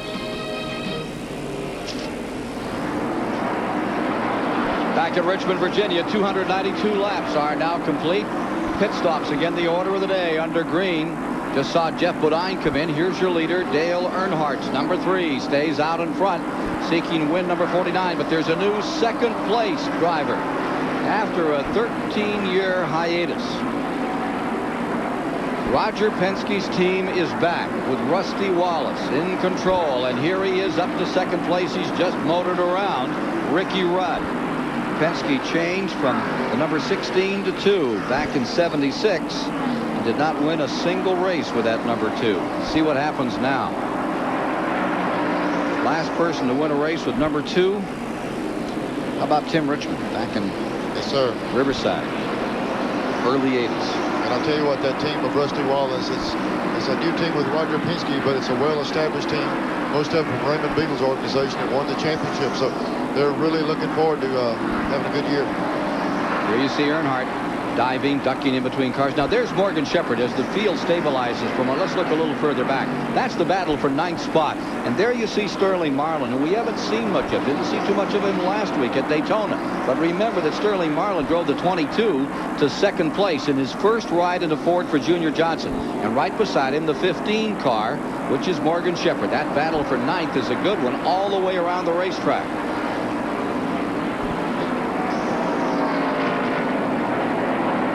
Here you see the 42 down on the inside making his move. And that battle for 9th has Sterling pulling right up in there. Hut Strickland is part of that crowd. They have him as another lap down. Here's the number 6 car coming in. Mark Martin on pit road. Running the tail into that lead lap. Green flag stop. Right side rubber, Neil. And I think there's some strategy here. These guys were looking at 310 laps with some of the crew chiefs. Here's a bike going in that car. But you can go a lot further. They got 100 laps left to go. The question is, can you put the tires on now and make up a lot of time in this last 100 laps? Or do you stretch them as far as you can and just have 80 to go when you come back out? Their strategy, put them on. Let's see how much time we can make up. On our clock, that was a little over 22 seconds for Mark Martin and the Roush team. As car number 6 gets back into it, Earnhardt's number 3 leading. Waiting for his decision to come on pit road. And he'll need a perfect stop. One of the things that is happening with this new pit procedure is the emphasis that it is putting on those right side workers on pit road. That front tire man, that rear tire man, that jack man has to be letter perfect. It may, as Humpy Wheeler has pointed out, jack up the price of those people considerably. Yeah, and one thing critical about their requiring, here's Alan Kowicki in the pits right now. Critical stop for him. He's still in the lead lap. Ran good all day long. He needs a good stop right now. Bill Parsons is there. Yeah, Alan Kowicki's coming in for 4 tires. This is why he didn't stop on that caution flag a little while ago, because they knew they could go. They thought about lap 290. They went all the way to lap 300, so this should be his last pit stop. Unless he has any problems, more than likely it will be his last pit stop. The guy's putting 4 tires on now. Alan Kowicki probably doesn't have quite the pit crew that the rest of the teams do, but they do the best they can. Looks like a pretty decent stop. 27. Kowicki back out, and Phil, I think if you're on the lead lap, you have to pit now. If you wait to try to just run those last 80 laps, you'll have more cars to have to come up through. And the cars that have just pitted and are now on fresh tires, and they're going to be running away from you. So the longer you stay out there, the more you're putting yourself behind. It'll be interesting to see what Earnhardt and the other leaders do for strategy now that some cars on the lead lap have made their final stop.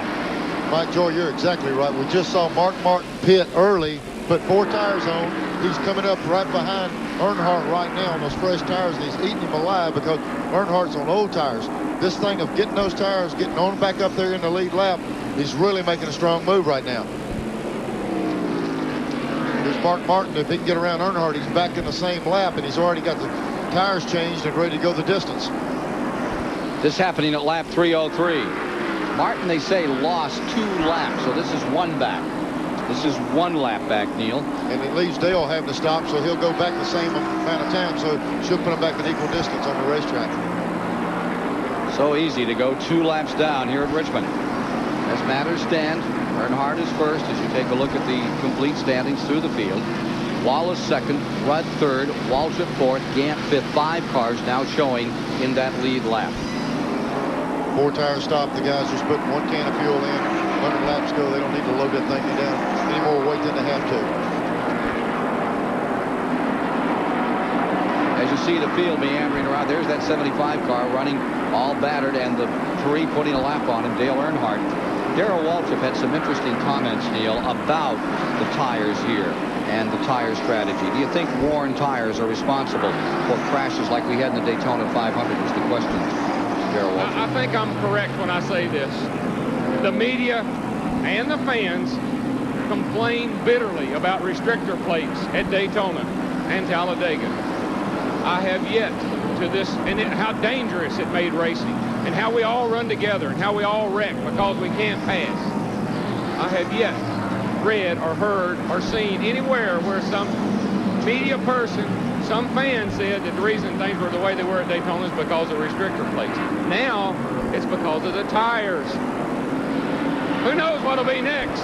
But the tires don't have anything to do with it. When you bunch all them cars together at Daytona and Talladega, 10 laps to go in the biggest race of the year, somebody's going to pay the price, and it doesn't matter if you got 4 brand new tires or 4 worn out ones. What a statement from Darrell Waltrip after what happened to him at the end of that race. I can understand Darrell's side. It's a good thing I quit driving. I always liked all the gas I could get and all the horsepower and all the tires. I always thought it was paying us to go fast. Earnhardt's going quick right now. Looks like an Earnhardt fan out there. Rusty Wallace biding his time now at lap 309, getting set for this run for the finish. Those leaders will make one more stop. I think you'll see us kind of burn some stuff up here. When you get that last set of tires on, you know what you got to do then. Right now, Earnhardt doesn't know where he's going to be in relationship to the 6 car when he comes out, all these guys. Vice versa, Rudd's got to make a big decision here shortly. It's going to be a big scramble when it's the last stop. So the issue now is pit stops. Earnhardt has been pulling away. He leads by 2 6/10 seconds as we get down toward the end of this one, Neil. You know, Waddell Wilson told us earlier, we'll be looking somewhere around lap 310 for Rudd to come in for his last stop. 310 just went on the board. Rudd's still running, so they might be going to stretch his stuff a little further than they expected. Well, if people are looking to pick up a caution out here, they've been few and far between. Ken, right now on this screen, we're seeing what happens when you stay on the old tires. Everybody that's even been on pit road and got any help at all is just driving away from the guy leading the race. It looks like almost like they're going to have to come in pretty quick and put some rubber on his tires, on his cars that they're staying out long. It's costing them a lot of time right now. 4 cautions, total of 16 laps. Not very much here today. Had 20 lead changes thus far. I think that would change to 21 with Earnhardt back up there. Indeed it would. 21 lead changes to date among 7 drivers. Earnhardt running these tires out, waiting, but now Rudd is going to pit. Ricky Rudd coming out of pit road. 3rd place competitor eases the Hendrick Chevrolet down to his proper spot. Let's go there. He brings it in nice and slowly, nice and gently. Ricky Rudd going to take a glass of water. Everybody's doing 4 tires, Ken Squire, up and down pit road. I remind you that the 3, Earnhardt has not pitted amongst the leaders, and Rusty Wallace up pit road. Well, their strategy is they're going to wait until as long as they possibly can. They're going to try to violate what Mike Joy said, and they're going to try with fresh tires for a run at the very tail end. Run a good stop, 22.7 seconds on Ricky Rudd. Away and running, car number 5.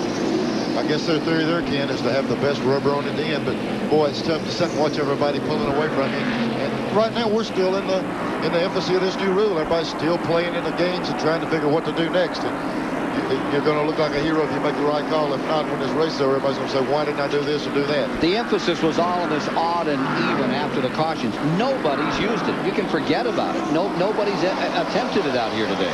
I don't think you'll see these guys paying any attention to use that rule. They're going to have to set up a game plan, a strategy of what lap you're going to pit on. Forget the caution flags. Run your race the way you want to run it. Not let the thing come to you. Earnhardt stays first. Wallace stays second. Sooner or later, and it probably will be sooner, they will enter pit road, and that well could tell us the outcome of this race. Welcome back to Richmond International Speedway and the Pontiac Excitement 400. We've just gone through the pit stop situation. Everybody getting those final tires. We've got our leaders in for their tires. We've got Rusty Wallace showing the way. Dale Earnhardt making a real run at it. And Darrell Waltrip seems to be in some sort of trouble. To find out what, let's go to Dick Berggren. Well, I really wish I knew what, but these crew members aren't saying a word. They're just keeping an eye on Darrell Waltrip. They are ready to bring him in, but he has not come into the pit area yet. Meanwhile, up pit road, Rusty Wallace is taken on 4 spots. They're clearing out the pit in front of the area where Darrell Waltrip is expected. He's due here momentarily, and hopefully we can answer your questions that time. And the 3 car made a very quick stop and right back out here, Neil Bonnet. Yeah, they're famous for that part of it. There's Darrell on the screen right now. I don't know what's wrong. It looks like he's lost a cylinder or something. The car doesn't want to run up off the corner, even though slower cars are getting around him. Here's Earnhardt back in the lead. For the moment, Waltrip pitting, and we'll go right down to his pit and see what the circumstances are on car number 17.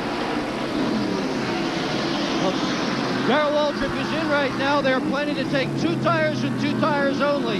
He stalled the car when he first brought it into the pit area. As it sits here and idles, the engine sounds just fine. But other than that, we'll see. Waltrip with only 2. Everybody else took 4. He's gone. 12 seconds, and he is back underway. And as he pulled down pit road, you saw him moving around the Ken Schrader car back in the pits another time.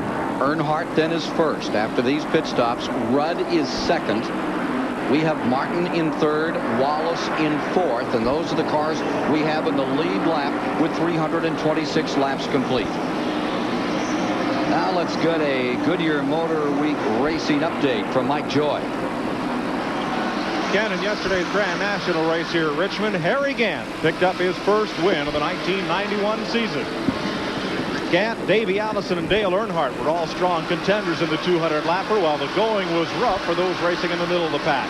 The blue car, Tom Peck, hit for the wall as Darrell Waltrip spun and a melee ensued, reminiscent of last week's pileup at Daytona.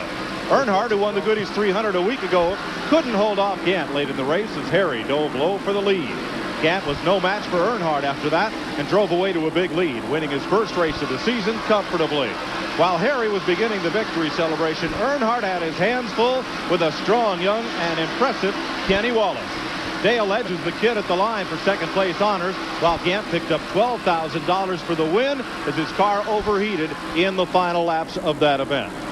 Dale Jarrett and Michael Waltrip were 4th and 5th respectively. Kenny Wallace, the only Grand National regular to make it into the top 5 yesterday here at Richmond. That's our Goodyear Racing Update.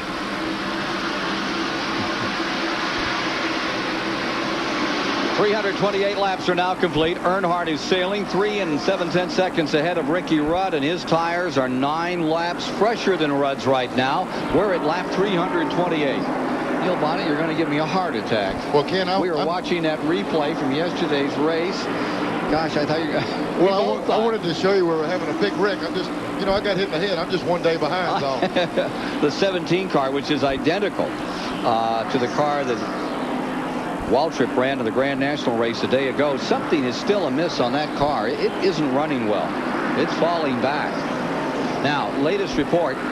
As Earnhardt first, Rudd second, Martin third, Waltrip showing fourth, Gant sixth, and Koecki seventh. So we still have those 7 cars in the lead lap. For more on what's going on with Darrell Waltrip 17, there seems to be a problem there. Here's Dick Berggren. Well, Jeff Hammond, crew chief on the 17. What is going on with your car? You still seem to be sliding back.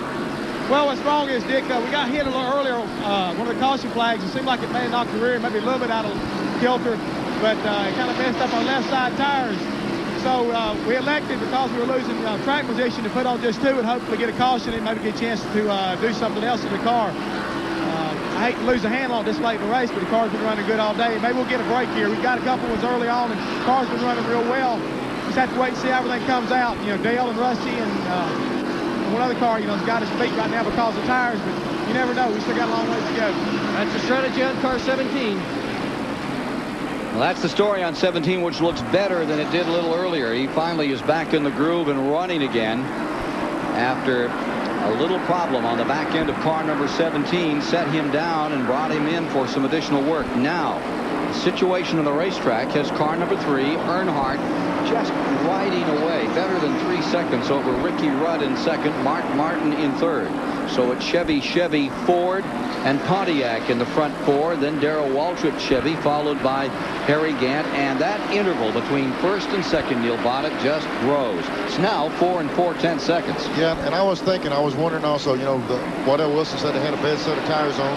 I thought maybe when they put this set on Ricky's car, he'd be able to run right there with Dale, but it looks like Dale's able to pull away at least a little bit. So if anybody really wants a shot right now with 333 complete of the 400 in this Pontiac Excitement 400 lap race at Richmond, Virginia, a caution might be helpful to them at this point. That's really what they're kind of hoping, and Dale Earnhardt is wishing doesn't. And there's the crash. It's up at 4. It's Mickey Gibbs spinning, and that's going to bring out the caution. Were you calling this shot here ahead of time? I tell you hate to see anybody have trouble. And particularly Mickey Gibbs, brand new team. And they're in trouble up here in the corner. There you see the 24 car wrapped in the wall. He took a pretty good shot. Field is under caution. This at lap 334.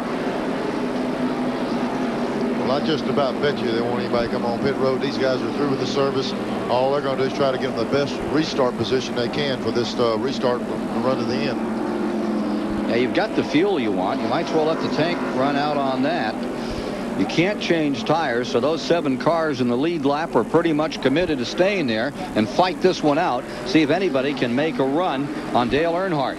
You know, if we had bi-supply tires, you might see people jump in and change the stagger, a little air pressure, a little this, that, and the other. But you got the tires on, and those days of coming over to get you 4 new ones and let's make a run are over. We're going to have to go with what we got. This is what happened to Mickey Gibbs in car number 24. There's Mickey coming up right by the edge of the wall here. Looks like they got tangled up back in the back a little bit. 2 cars got together. Look like maybe him and Dale Jarrett got hung up a little bit coming off the corner, and Mickey went to the outside wall. 335 laps are complete. Can anyone challenge Dale Earnhardt? We're going to find out very shortly here in the Pontiac Excitement 400. Promotional fees and consideration have been paid by the Goodyear Tire and Rubber Company, maker of Goodyear Eagles, the choice of every team and every driver at every Winston Cup race, and by... Our pilots fly the world's most advanced aircraft. We keep the planes in top flight condition.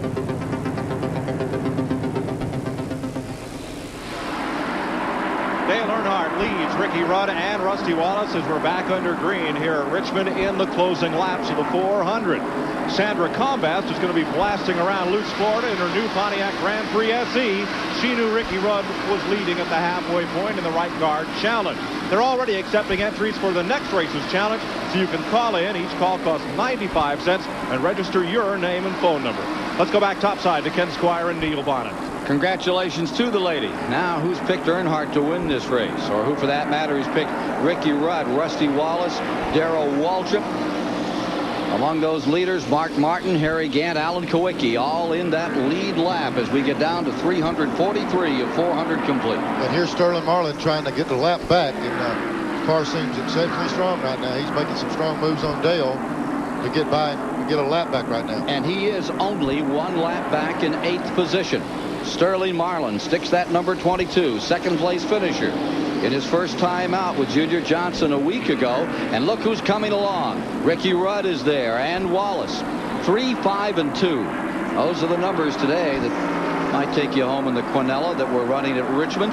The 3 of Earnhardt, the 5 of Rudd, the 2 of Wallace, running for the lead as time runs out. This right here might be a perfect opportunity for the 5 car and the 2 car to take advantage of the 22 car getting back in the same lap with them. As they go around Joey Ruttman, what an impressive move by Sterling Marlin, the Tennessee driver. Cut his teeth over there at Nashville. Takes a lap back, puts himself in the lead lap, and that gives us 8 cars running in that first lap. That's lap 347 being worked right now. You know, a lot of people talked about with the new pit rules, if this thing wasn't going to be a close race, the field was going to be spread out because of all the pitting procedures. Well, it looks to me like it's been a pretty good race. We had Earnhardt drive away a little bit to a 4 or 5 second lead just before this last caution flag, but now I'm sure you're watching. We got 3 cars that you can throw a blanket over. It's been a pretty good race, guys. There's Marlin in trouble and getting gobbled up by the front 3. Little hit and run out there in turn numbers 1 and 2. And look at Rusty Wallace down on the inside underneath Ricky Rudd for second place. A little bit of shuffle there. Guys are trying to take advantage of it. Close encounters. That's the way Wallace likes it. And look how he's running as he laps Bobby Hamilton to the back straightaway. Whoa, here comes Rudd right back after him. Ken Rudd showed us that all day long, the ability to run outside out there, and that's a big asset at this racetrack. What a great run by Ricky Rudd. Win, lose, or draw we've seen here this afternoon. Wallace in the 2, Rudd in the 5. If you're just joining us, this is the scramble for second position. We have 7 cars in the lead lap as Sterling Marlin just slipped back behind the trio out in front. Joey Knuckles. Well, we've seen a lot of this all day long, Kent. Guys racing for position side by side around the racetrack.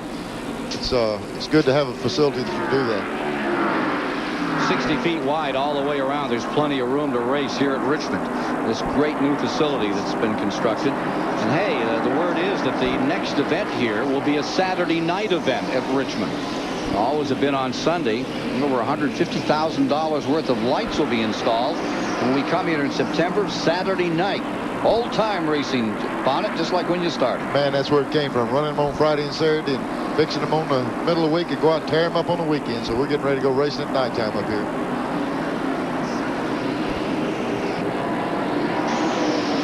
Earnhardt stays first, Rudd second, Wallace third, Waltrip in fourth, Mark Martin in fifth, and Harry Gant in sixth. Kowicki, who started outside of the front row, in seventh. Davey Allison's car is back there in 11th position. Take a look at the battle for fifth that's going on right now. Here is Harry Gant. And actually at sixth, Martin in fifth, Gant in sixth, and Kowicki in seventh. Those three all together. Dick Trickle, windshield all covered oil. All covered with oil as we get down to the end of it. Kyle Petty motoring around him. That Phillips Trot Arctic camera giving us these pictures in that Pontiac. And here's Alan Kowicki, who's put on such a game show here today. Running in seventh position. Alan closing right in again on Harry Gant in the number 33 for sixth spot. And there's Gant working hard on car number 6 and making the spot. Gant goes up into fifth. Martin falls to sixth, staying seventh. This car 7th. 355 laps are down. And this is kind of like the way Gant does it all the time. He'll just be there.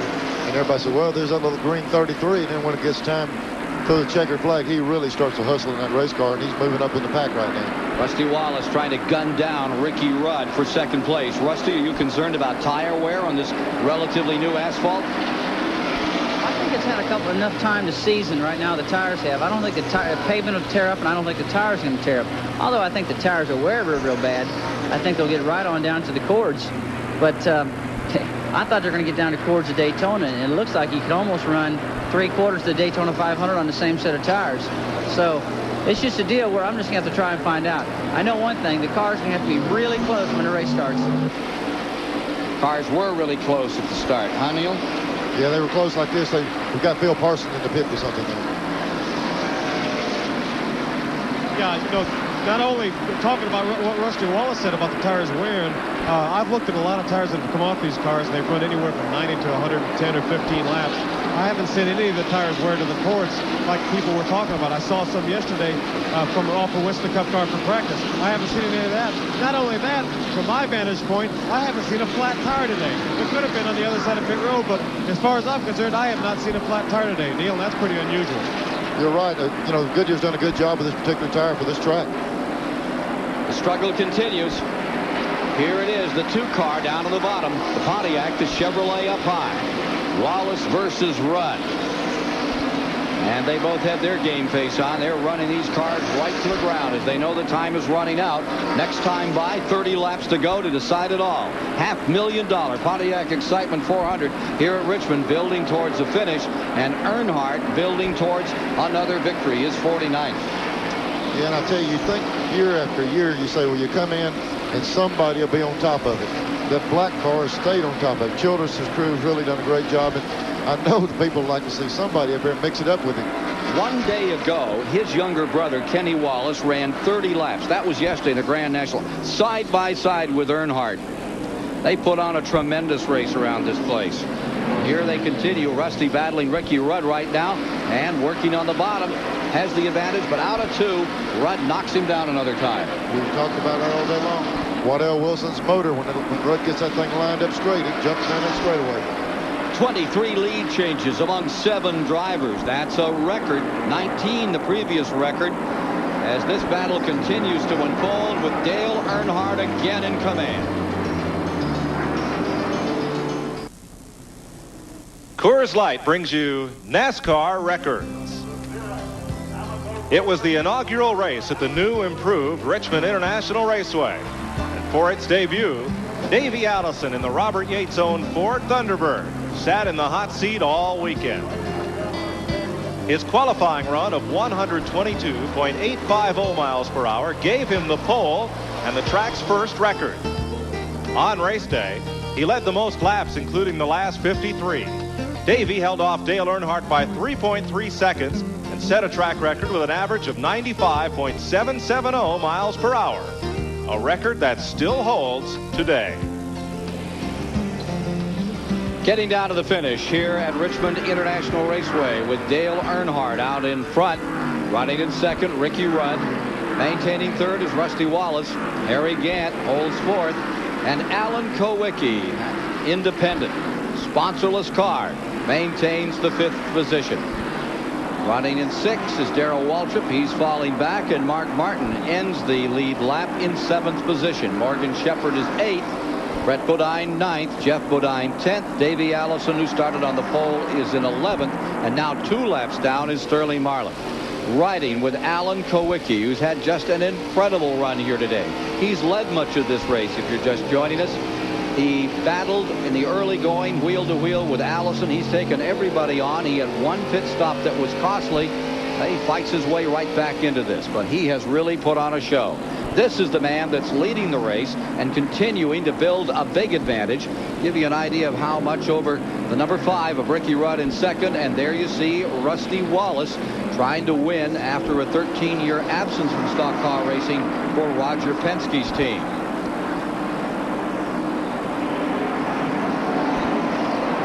Here comes Jeff Bodine coming down on the green into the pits. Just joining us up here in the booth is Ken Stabler alongside as we watch Jeff Bodine pitting Junior Johnson's car. Your reaction to what you're getting out of this race today? Well, I think a lot of people were concerned, Ken, with the new pit procedures and things like that the field would be spread out so much that you wouldn't have any close, tight racing. And that hasn't been the case. It's been a real shootout between Dale Earnhardt and Ricky Rudd and Rusty Wallace. And it's very, very close and competitive. And I think that's what the NASCAR fan wants. While I'm up there, I really like to ask Neil Bonnet a question. As a football player, as a quarterback, in the last 2 minutes of a game, at the end of the game, you're always trying to position yourself on part of the field to get in there to score late in the game. From a race car driver's standpoint, Neil, what time within the last 5 laps, 2 laps, 10 laps do you start thinking about, okay, here's where I want to be on the racetrack? I'll tell you what, Ken, right now, with the pit procedures we have, it kind of strings things out. If we had a caution, it'd bunch them up, and it'd be like going to the sideline talking to the coach. Okay, coach, you call the play. I'll pull off the action. But right now, we're reverting back just like you used to have to. You called your own plays. These guys are calling their own. They don't have any help right now. Well, there you see him, Dale Earnhardt out in front. He's been sick much of the week. Brought the flu down here to Richmond. On Friday, he was feeling miserable. I think he felt a little better yesterday. He sure must be feeling better right now. Yeah, but he's making everybody else feel miserable now. Dale, you're looking forward to running 400 laps here at Richmond this afternoon? It's always here after Daytona. We run good here. You know, last year we started last with after Rick in practice and come back and run second. So it's one of our favorite racetracks, so we do pretty good here. He sure does. He ran second here last year, third the year before, won it in 87, won it in 86 and in 85, and was third here in 86. He really likes this place a lot. Well, it's kind of hard to find a bad one when you got a race car that handles the way Dale's does and performs. Boy, Childress and those guys fix that car up. You tend to like all the racetracks. Of course, the guy that won it in 88 sitting right alongside, Neil Bonnet. Yeah, boy, that's a lot of fun. As I watch those black and silver colors go around this racetrack, I can't help but be reminded of another set of black and silver, perhaps the inspiration for this paint scheme. But I know down in that Richard Childress pit, Kenny Stabler, there's a lot of Oakland Raider fans. Well, when I first visited down there and visited with that team, they really came to me and accepted me pretty well because I think they all are real hardcore, die-hard Raider fans, you know, and their team wears those colors. I think they wear them in the tradition that the Raiders did. They're a very tough, intimidating bunch. Their driver fits that silver and black color as well as we did as players. And like I say, they wear it very well, Mike. Richard Childress will appreciate that a whole heap because he is a big Raider fan. We're here with 380 laps complete, 20 to go, and Earnhardt is out in front. Into the closing laps at Richmond, Dale Earnhardt trying to pick up his Winston Cup title defense where he left off last year, leaving Ricky Rudd, Rusty Wallace, Harry Gant, and Alan Kulwicki.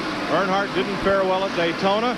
3 times in 3 years he's led in the last 10 laps. Can't put together a victory there, but he said, we'll do what we did last season. We'll just come back and we'll win the Winston Cup Championship. Ernie Irvan goes home from Daytona with the point lead. Sterling Marlin is second. Joe Ruttman is well back today. Rick Mast is out of the race, but there's Earnhardt, 5th in the Winston Cup point parade, looking for a victory to vault him further up in the point standing. Let's go back upstairs. Leading the Richmond parade right now and drawing away is Earnhardt. Rudd stays second. Waltrip third. Gant is fourth. Kowicki fifth. Martin sixth. Waltrip holding on in 7th spot. All the lead lap. Morgan Shepherd 1 down in 8th. Bodine is 9th. Sterling Marlin in 10th. 2 laps down. Followed by pole sitter Davey Allison 11th. And Ken Schrader in 12th. Here you see the number 3 car doing what it's done, and to get an idea of the relationship to the second place man, Ricky Rudd, as they get to 12 laps remaining this afternoon. And it's a long haul, Neil Bonnet, from that first man back to the second, number 5. And he is drawing away from the 3rd place driver, Rusty Wallace. It's going to be tough to make up that distance in the amount of time left. You see that distance now back to the 3rd position, and it's a draw back to the Penske car. You know, Penske's had all those wins, 7 Indies, 8 national championships, 64 IndyCar wins, but when they've come down here, they have 5. 1 by Donahue, 4 by Bobby Allison.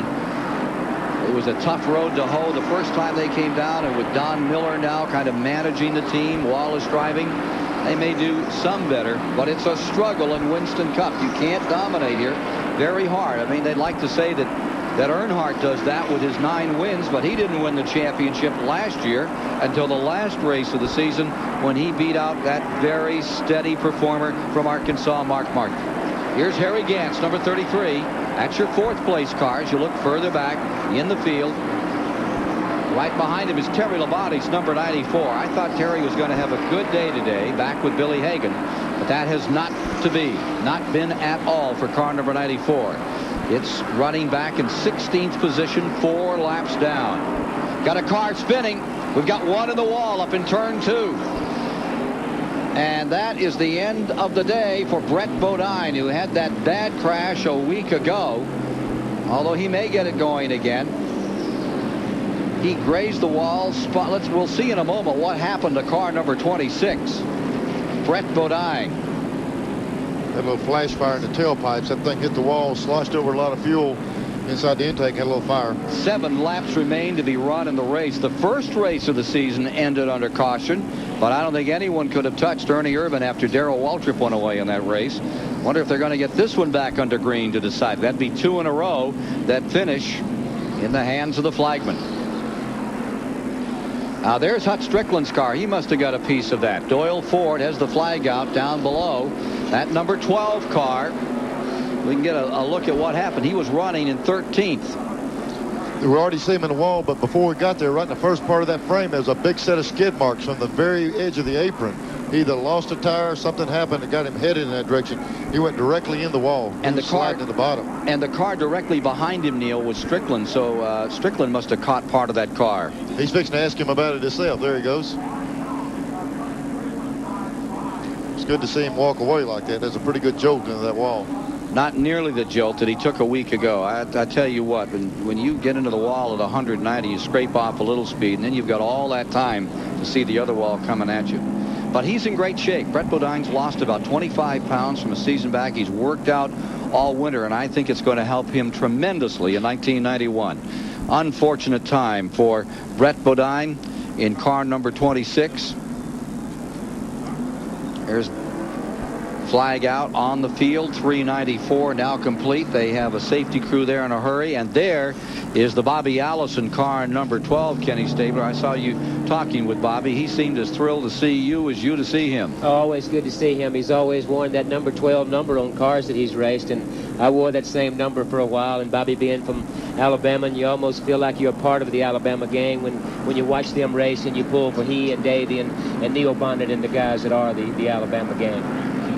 Hey, listen, you know, Bear Bryant and all of that, if you had it all to do over, how about joining the Alabama Bonnet, Red Farmer, and all that gang? Oh, what a thrill that would have been. You know, sometimes I look and I wish that I had gone after race cars with the same enthusiasm that I went after football. I really have a fond love for this sport. It's tremendous. The people that do it, I admire and respect an awful lot. The number 12 car of Hut Strickland out of Alabama, the Allison car, rolls slowly down pit road, and here come the remains of car number 26. Brett Bodine's car on the hook coming in, and they're now 395 complete. You know what? We may get a green flag to finish this one off. I think they will, and it's going to be a drag race. And if I was Ricky Rudd, I couldn't think of a better drag race engine than one of Waddell Wilson. And remember what we've seen earlier today. Every time there was a restart that featured Earnhardt up in front, it took him the first and second turn to get up there while the number 5 car lit up and flew. And a while ago, we were looking at some of those tires with the buildup on it. It happens worse than ever right now. We've got tires that are picking up trash off the racetrack. They're giving one to go. They're going to have to clean those tires off. You go down that first turn, it will not stick. Some guy slides out too far, he could be in trouble. And the final postscript to Dale Earnhardt's Daytona misfortune. Davey Allison handed him a dash plaque somebody gave him this week for his car. It said, Earnhardt's worst nightmare. And Dale said, Davey, says, I haven't been dreaming about you. And Davey, everyone to prod the needle, said, well, what then? He said, been dreaming all week about seagulls and about spinning out. Yeah, those seagulls found out you can't play chicken with a 3,700-pound car, 3,500-pound car. Here we are, lights off on the pace car, and down to it. Showing 396 complete. That means 397 when they come to the stripe. 3 to go when they come by. Lined up. Earnhardt, Rudd, Wallace, Gant, 1, 2, and there you see Rudd inching right up there. He doesn't want to let Earnhardt out of his trigger sight. But Earnhardt gets a little bit of a jump as they come to the line. Let's see about this area you were talking about, Ken. We're getting right where you were talking about down in here where he's had trouble getting up to speed. Didn't have it that time. Absolutely flawless. He is so good on restarts, but 2 or 3 times that car seemed to bog down earlier today. Not the case. Coming by. 2-lap indicator on the field. Earnhardt back in front. If Ricky Rudd has anything, now is the hour. Closing. Rudd moves in. 2 to go. Cuts at the half-car length. This is live on TBS this afternoon. Finish of the Pontiac Excitement 400. This time by 1 to go, and Ricky Rudd is there knocking on the door. To the stripe. White flag is out. Rudd goes to the inside. Makes his move. Ricky Rudd with that Waddell Wilson power. Here comes Earnhardt back on the outside. Ricky Rudd hangs her low. Wallace looking on from about 4 car lengths back straight away. Earnhardt has the advantage into 3. Stays high. Here comes Rudd. One more try. Pulls up on the inside. Down they come to the line. It will be Earnhardt's 49th Winston Cup win by less than a car length over Ricky Rudd. It's a good clean racing there, Ken. You know, Earnhardt gave the inside lane. Rudd took it. They didn't even touch on the last lap coming off the corners. Great finish here at Richmond. And Earnhardt is the Earnhardt of old. He may have lost Daytona, but he's won his 3rd Pontiac Excitement 400. Over with the shouting and the celebrating and one of the most exciting finishes ever seen at Richmond. Dale Earnhardt holds off Ricky Rudd. Harry Gant gets 3rd from Rusty Wallace, and unsponsored Alan Kulwicki comes home with a brave, fine 5th place finish. Teresa Earnhardt watched those last 3 laps from here in the STP Pit Center, and Ken and Neil, I don't think she took a breath those whole last 3 laps. Let's go to Victory Lane where Phil Parsons is with a jubilant Dale Earnhardt. I'm here with Dale Earnhardt. Dale, you didn't want to see that last caution flag, did you? No, I was riding along pretty safe there, but, you know, Ricky raced me real clean there at the end. He got under me, and I gave him room, and, you know, he could have laid on me, but he raced hard, and each race tried to beat me fair and square, and, you know, that was a good race there at the last lap. Dale, you've been sick a little bit with the flu this week. Does this make you feel a little bit better? I can guarantee you. Second yesterday and win today with the Jim Goodwrench Chevrolet. You know, Western Steer and Matt came on board this year, and we've just been having a great time so far. Well, Dale, you're 1 spot better than last year. You finished 5th in the Daytona 500 last year, and this year you finished 2nd here last year. Now you've won this one. You're 1 spot better, and it was a heck of a year last year. Well, it was. You know, we started at the back of the pack last year and halfway back this time, so we had a better shot at it. But, you know, the guys did a good job on the pit stops. It was a strategy race. Everybody had to run their strategy on pit stops and tires, and you know, it made it interesting, I reckon. And you know, Ricky ran good all day long, and you know, he gave me a battle there at the end. It was a good race. Thank you, Dale. So it's Dale Earnhardt for the third time. He did it in 85, he did it in 87, and today he did it at a record pace. Breaks the old mark of 95 miles an hour. 135 cars at the outset. 31 actually finished the distance in the Pontiac Excitement 400. With Ken Stabler and Neil Bonnet, I'm Ken Squire, and we really saw ourselves a race out here today, Neil. Well, I tell you, I didn't know how the tire thing would work out, but it worked out for a good finish at the end, and that last lap was a doozy. How about it, Stabler? What'd you think of your first time around this Winston Cup racing? Oh, it's a terrific event, and you look at Dale Earnhardt, he always seems to be right there to the end, and you look at that team, that pit crew, that entire situation over there with Richard Childress, and it always seems that Dale Earnhardt is right there, and I don't know if there's a better guy to have when the race is on the line. He does it over and over. That's that black and silver working. There were 25 lead changes today. That is a record, and there were nearly 26. The man who could have created that is standing by with Dr. Dick Berger. Well, Ricky Rudd, you made an awful good run on him, especially in that last lap. Well, I really did, Dick. You know, this Pontiac Excitement EDS Chevrolet run awful good. It's just come up a little bit short at the end of the race. It ran really good the first half of the race. I sat back and watched Alan Kowicki and Harry Gant first 30, 40 laps beat on each other, and I just sat back there, and when it came time after the pit stops, our guys got us some real good fast stops, and that got us out front. And didn't really have to look back too much until about, I guess, lap 250, 300. Here come Earnhardt, and he gave us a heck of a run, and we just come up a little short at the very end. What are you thinking of that last lap when you got right underneath him going into the first turn? To knock or not to knock, you know, but I figured it's still early in the season. That's kind of a bad guy to start picking on this early in the year. So I raced him clean. He raced me clean. And that's probably the biggest decision I had to make right there. How about the new pit rules? How did that affect what you did? Did you like them today, your second chance at it? Well, I think everything went like clockwork. You know, we sat down before the race. Waddell had already figured it up and knew what we could do and knew how far we can go on gas and just stuck to a game plan and didn't really, I guess we didn't let the new rules beat us. You know, we didn't beat ourselves with the new rules. We just acted as if the race was going to be a green flag race from start to finish. And when it came time for our pit schedule, whether it was a caution or not, we pitted. And it worked out good for us today. Where was Earnhardt's great strength on the racetrack? What did he have you wish you had? Well, his car could really get a bite up off the corner, especially on newer tires. He could really accelerate up off the corner. I had the acceleration, but I couldn't use it. I'd spin the tires. He had a little bit more forward bite. After we ran a long time, near about the time for a pit stop, our cars would level out on the watch.